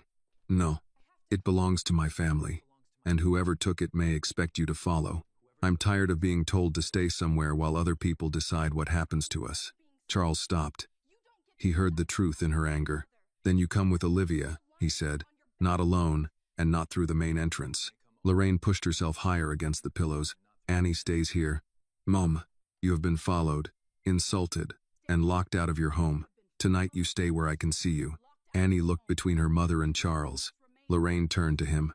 You said you were done sending other people. I am. Then go. Charles arrived at Whitmore Development shortly before midnight. The lobby was nearly empty, but several security officers stood near the elevators. None moved to stop him. On the executive floor, Richard's office was dark. Michael met Charles near the conference room carrying printed vehicle logs. 3 cars left the private garage during the camera outage. Richard's sedan, a security van, and a courier vehicle. Where did they go? The sedan went to his house. The van returned. The courier's tracking device stopped transmitting near the port. Who ordered the courier? A company called Meridian Records Recovery. Charles recognized the name from the archive contractor list. Connected to the Delaware Holding Company? Yes. They entered the conference room. Olivia joined by video from the hospital, with Annie seated beside her. Michael spread the logs across the table. The courier vehicle is registered to a document, Destruction Service. Annie leaned toward the screen. They're going to burn it? Not necessarily, Michael said. The company also stores sensitive records. Then find the warehouse. I'm working on it. Charles looked at the board packet placed at each seat. Richard's presentation described him as emotionally compromised. financially reckless, and unable to separate personal guilt from corporate responsibility. The packet also claimed that Charles had transferred company resources to the Carter family without authorization. "He prepared this before I found the operations sheet," Charles said. Michael nodded. "The first draft was created 4 days ago. He planned to remove me before the evidence surfaced," Olivia said, "which means the East Side investigation may have frightened him before he knew about the box." Charles opened the financial appendix. Hidden among projected losses was a proposed sale of East Harbor Residential Holdings to a private investment group. The buyer was controlled by the same Delaware company connected to Meridian Records recovery. "He's trying to sell the East Side properties to himself," Charles said. Michael checked the page. "At below market value, and once the board removes me, he completes the sale." Annie's voice came through the speaker. "So he gets the neighborhood and destroys the proof." "Yes," Charles said. For the first time that night, the separate threats formed one plan. Richard was not merely hiding an old military failure. He had built a system that profited from lost records, distressed families, and corporate distance. Daniel's file had become dangerous because it connected the man he had been to the man he still was. Michael's phone rang. He stepped away, listened, then wrote an address on a legal pad. "We found the courier." "Where?" "A warehouse near the old naval yard. The vehicle entered 40 minutes ago." Charles reached for his coat. Olivia's voice sharpened through the speaker. "Do not go there alone." "I won't. Wait for law enforcement. If they have a furnace, waiting may erase the originals. You are not a police officer anymore." "I was never a police officer." "You know what I mean," Michael said. "I contacted a federal investigator through the evidence team. They're requesting a warrant." "How long?" "An hour. Maybe more." Charles looked at Annie on the screen. She understood his hesitation. "If you go in without them, Richard will say you planted whatever you find." Olivia nodded. "Exactly." Charles sat back down. Waiting had always been harder for him than acting.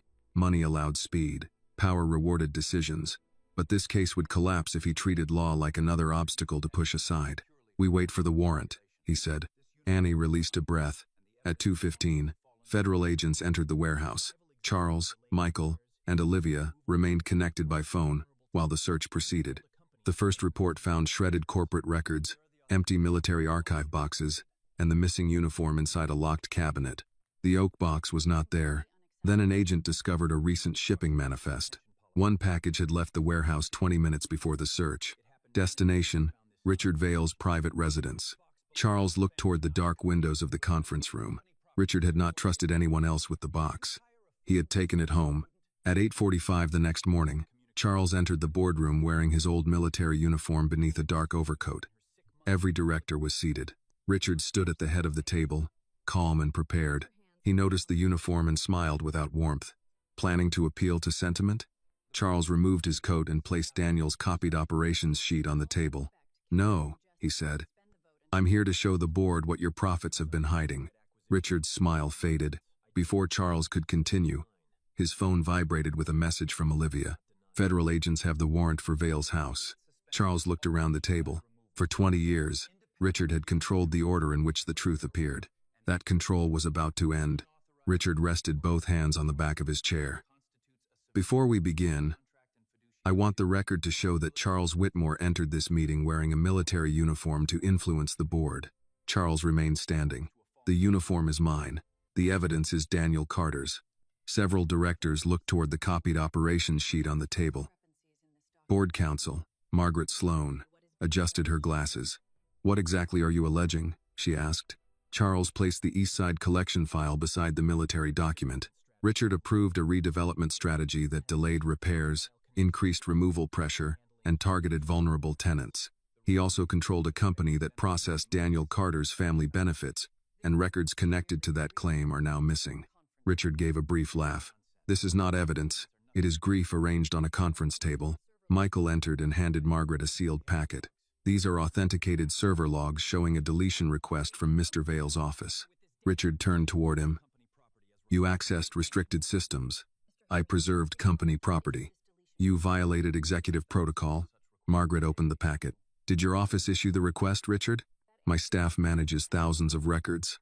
"That is not an answer." Richard sat down. "I authorized routine destruction under the retention policy." Charles looked at him. Minutes after we found your signature on Daniel's route order, you found a photocopy with initials. The original was stolen from a private vault using your override code. The box was stored inside company property. It belonged to Annie Carter. Richard looked around the table. This is what I warned you about. Charles has allowed one family to compromise his judgment. He suspended lawful collections, exposed confidential files, and redirected employees toward a personal investigation. One director, Thomas Bell, leaned forward. Did you hire Bellwether Strategy to discredit the girl? Richard's expression remained calm. We hired them to protect the company from a developing media risk. Thomas opened another page. The phrase "make her credibility the issue" appears under your name. A communications recommendation, not an attack. Charles said, she is 18 years old. Her mother is receiving dialysis. You published enough information for strangers to find their home. I published nothing. You paid people to do it. Richard's eyes hardened. Do not pretend you suddenly understand hardship because you sat in a hospital for 2 nights. Charles accepted the blow without moving. I understand enough to know our company helped create it. A phone vibrated near Margaret's folder. She checked the screen, then looked at Charles. Federal agents are executing a warrant at Mr. Vale's residence. The room changed at once. Richard reached for his phone. Margaret said, "Place it on the table. You have no authority to confiscate my property." "No, but if you contact anyone connected to the search, the board will consider it interference." Richard set the phone down. Charles watched him carefully. For the first time, Richard's confidence had narrowed into calculation. Margaret continued, "Until the search concludes, I propose that we suspend this vote." "No," Richard said. "The vote concerns Charles's fitness, not my home.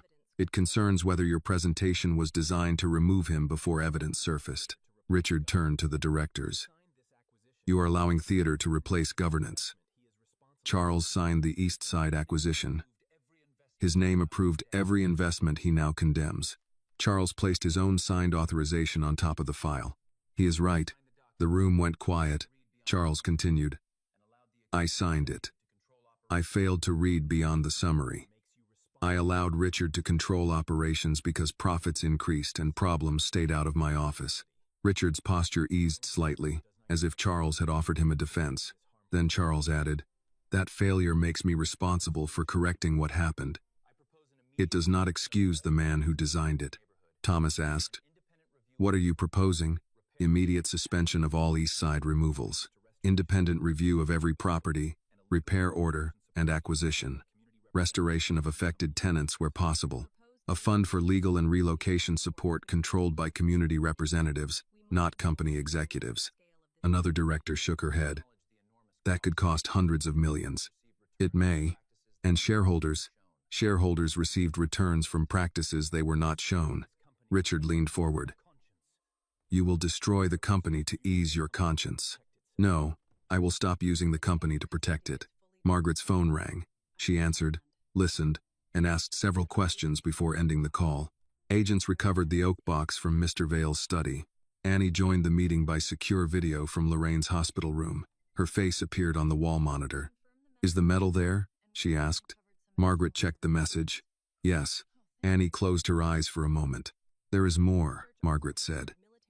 The search also recovered military records, benefit files, and a storage key connected to Vale Administrative Services. Richard stood. "This meeting is over." 2 federal investigators entered through the rear door. "No," one of them said. "It is not." The lead investigator introduced himself as Agent Marcus Hale. He approached Richard and informed him that they had questions concerning destruction of records, theft of evidence, obstruction, and possible fraud involving federal benefit claims. Richard looked at Charles. "You brought federal agents into your own company." Charles met his gaze. "You brought Daniel's file into your house." Agent Hale asked Richard to step away from the table.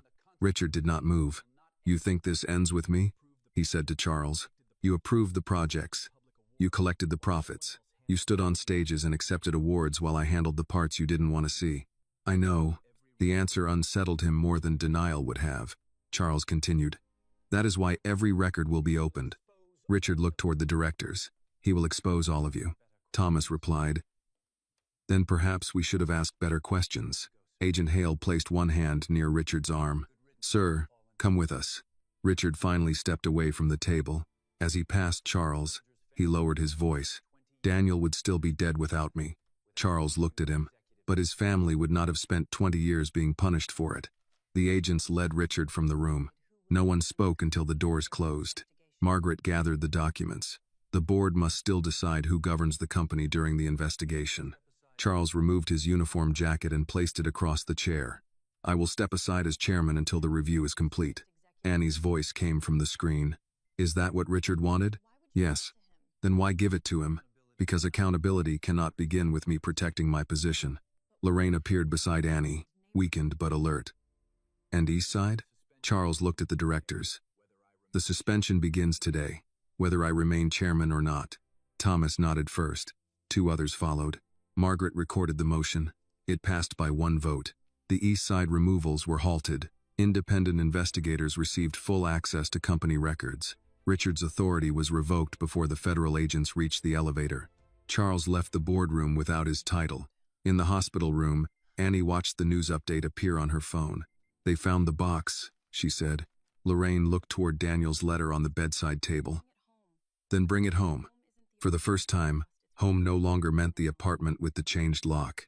It meant whatever they would rebuild after the truth was returned to them. 3 weeks after Richard's arrest, the oak box returned to Lorraine in a federal evidence case.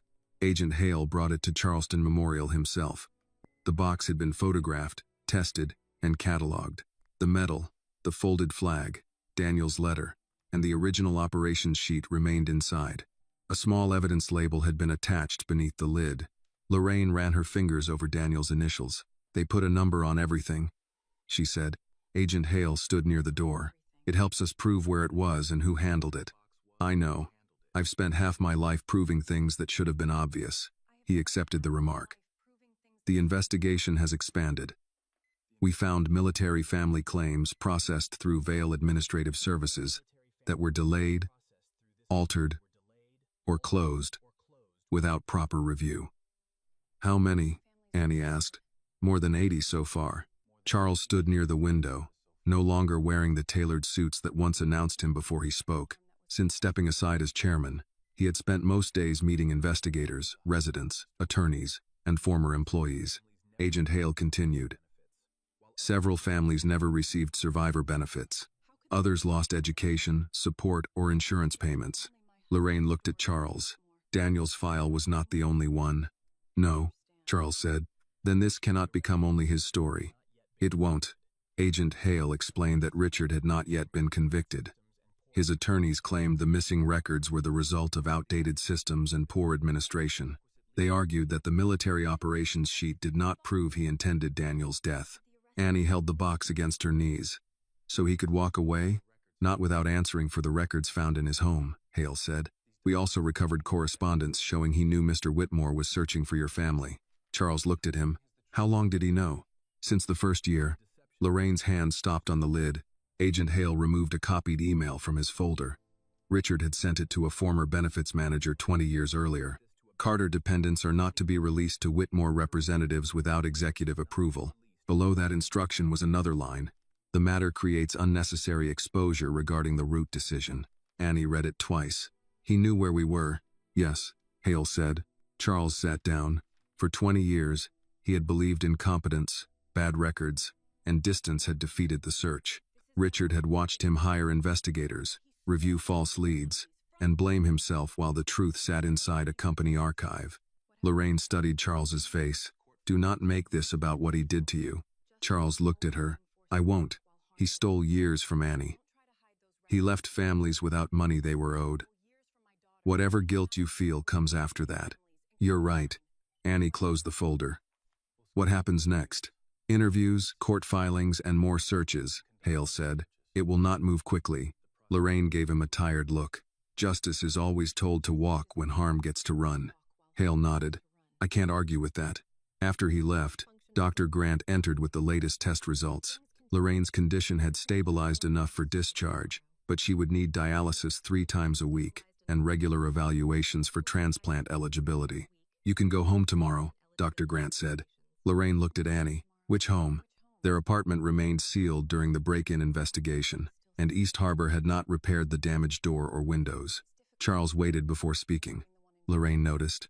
You are trying not to decide for us. Yes. How painful is it? More than I expected. Annie smiled. Charles placed a folder on the table. The church has offered the furnished apartment above its community office. It is 2 blocks from Reverend Brooks, on the ground floor, and close to the dialysis route. The lease would be in your name. Who pays? Lorraine asked. The Community Housing Fund. Your fund? No. The East Side Council controls it. Whitmore Development transferred money into it as part of the emergency settlement. Lorraine opened the folder. Reverend Brooks, Mrs. Green, 2 local business owners and an elected tenant representative had signed the housing offer. You did not sign, she said. It wasn't my decision. She read the papers again. Good. The following morning, Annie pushed Lorraine through the hospital entrance in a borrowed wheelchair. Reporters waited beyond the sidewalk. But Olivia Harper had arranged a private exit. Lorraine stopped before they reached the van. No, she said. Annie looked at her. No? What? No more hiding through service doors. Mom, you need rest. I have rested while strangers told my story badly. Olivia came closer. You do not owe them a statement. I know. Lorraine asked Charles to open the main doors. Outside, microphones rose as soon as they appeared. Questions came from every direction. Mrs. Carter, did Charles Whitmore pay your family? Do you blame Whitmore Development? Did your husband's records prove military misconduct? Is Annie receiving special treatment at college? Lorraine held up one hand. The questions stopped slowly. My family is not a scandal, she said. We are not a charity story, and we are not evidence that one wealthy man became kind. Charles stood several steps behind her. Lorraine continued, my husband served this country. My daughter worked, studied, and cared for me while systems designed to help us kept asking for documents they had already lost.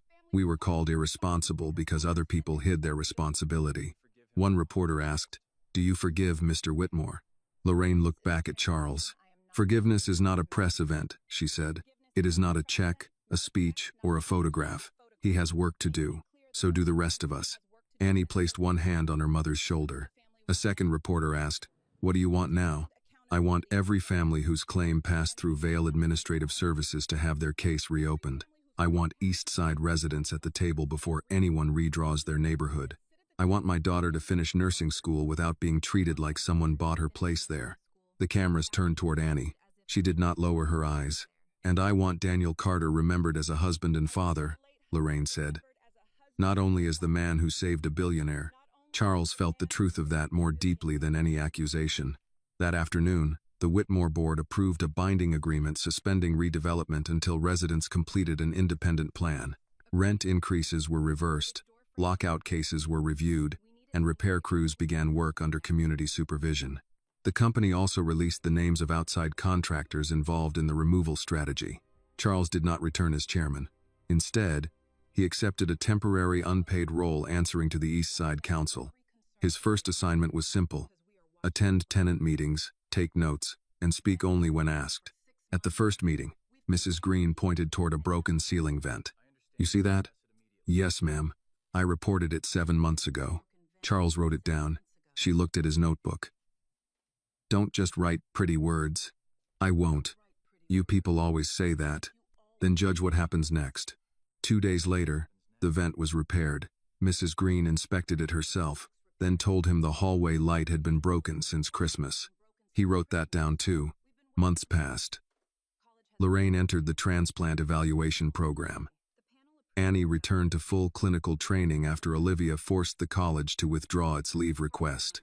The benefit investigation recovered part of the money Lorraine had been denied, though she refused to call it a victory until the other families received the same review. One evening, Charles arrived at the church apartment carrying a narrow wooden frame. Inside was Daniel's photograph beside a copy of the letter to his unborn child. Lorraine examined it. Where's the medal? In the box. Good. I thought the community center might display this, but only if you agree. Annie read the small plaque beneath the photograph. Daniel Carter, soldier, husband, father. He believed no life should be abandoned. Lorraine touched the final line. No billionaire? No. No company name? No. She looked at Charles for a long moment. Then you finally listened. The next morning, the photograph was placed inside New Hope Baptist's community room. where residents gathered to review the new East Side plan. There was no stage, no press conference, and no speech from Charles. Annie stood beside the frame while Lorraine spoke with families whose benefit cases had been reopened. Outside, the old bicycle rested near the church steps.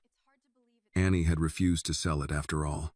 A mechanic from the neighborhood had repaired the chain, replaced the tires, and polished Daniel's initials into the metal beneath the seat. Charles noticed it when the meeting ended. "You kept it," he said. Annie adjusted the nursing bag on her shoulder. "Some things should not have to be sold just to survive." "No," he replied. "They shouldn't." She unlocked the bicycle and began walking it toward the street. "Mr. Charles?" "Yes? Mom has dialysis Thursday. She said you can drive." Charles nodded. Annie gave him a small smile. "Don't be late." "I won't." She rode away beneath the oak trees, carrying her father's name forward without needing anyone else to define what it meant. 1 year after Annie tried to sell the bicycle outside Harbor House, she stood in the same place wearing navy nursing scrubs beneath her graduation gown. The restaurant had changed its entrance policy after an investigation found that black customers were questioned, delayed, or removed more often than white guests. The manager who had ordered Annie away no longer worked there. A small brass notice beside the door stated that service would not be denied because of race, clothing, income, or appearance.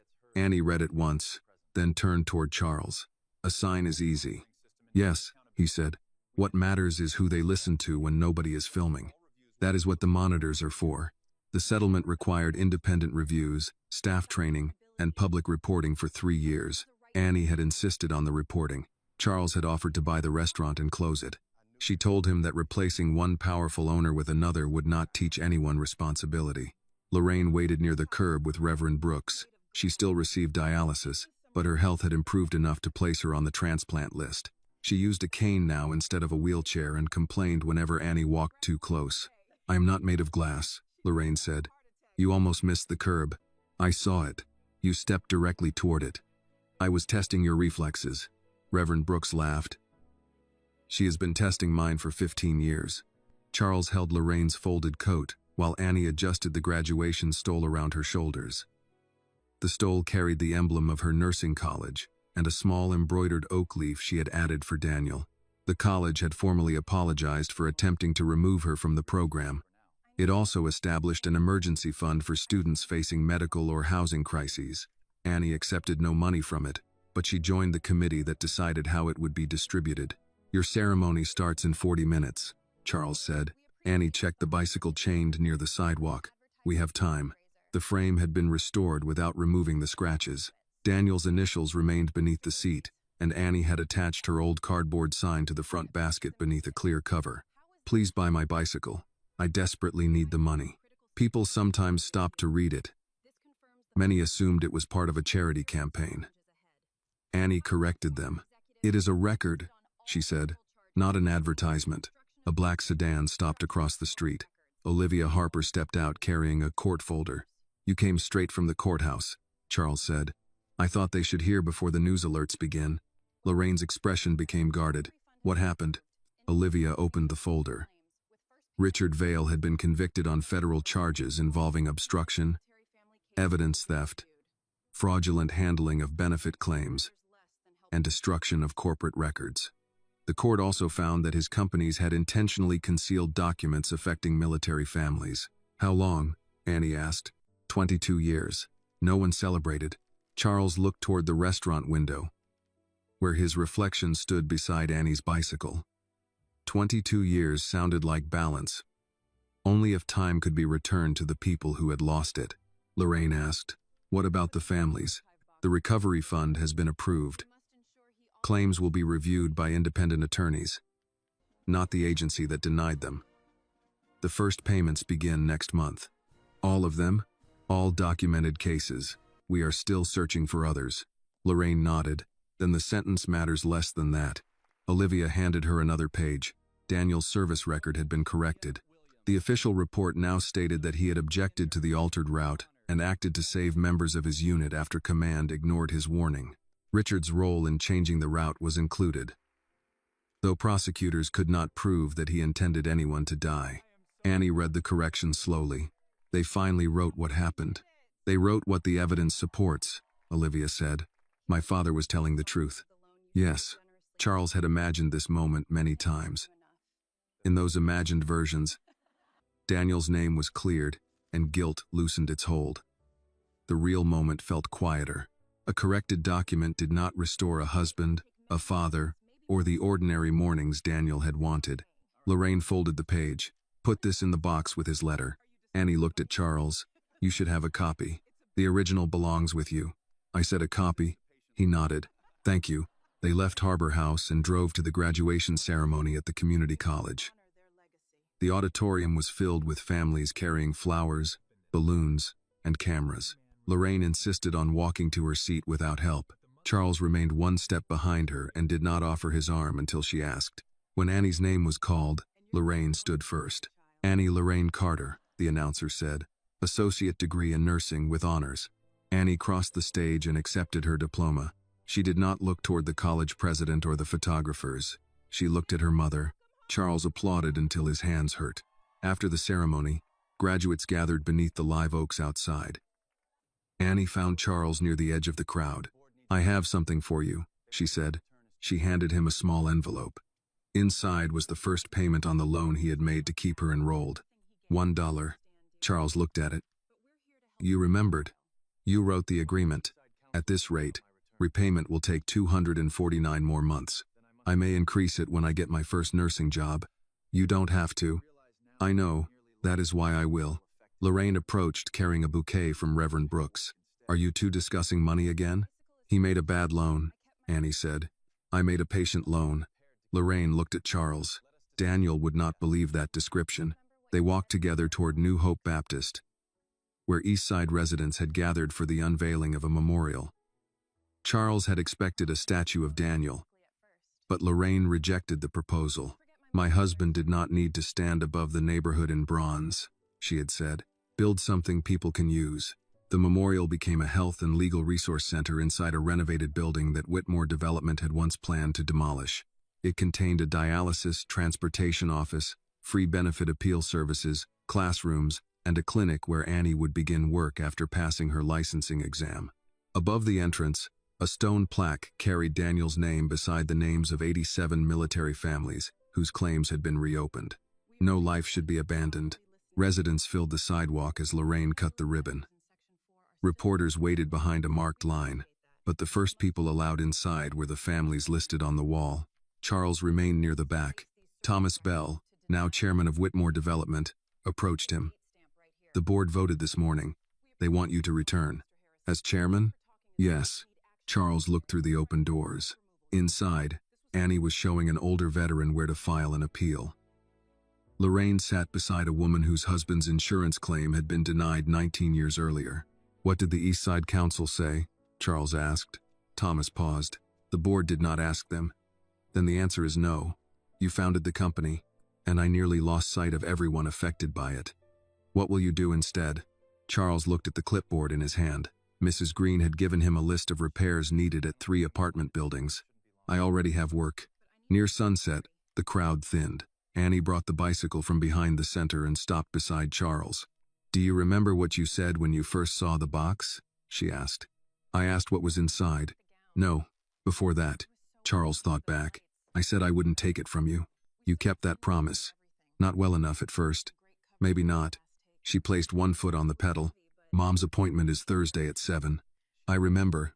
She says 7, but she means 6:45. I know. Annie smiled and started down the street. Charles watched until she turned beneath the oak trees.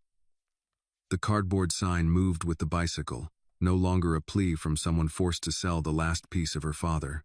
It had become proof of how close the world had come to looking away. This time, it had not.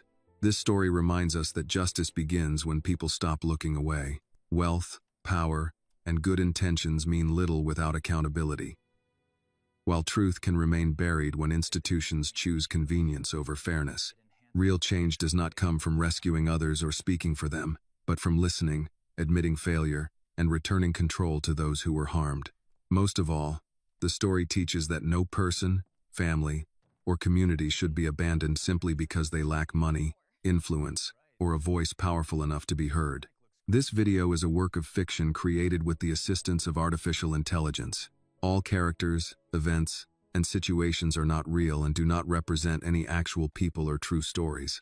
The content is intended for storytelling and emotional illustration only.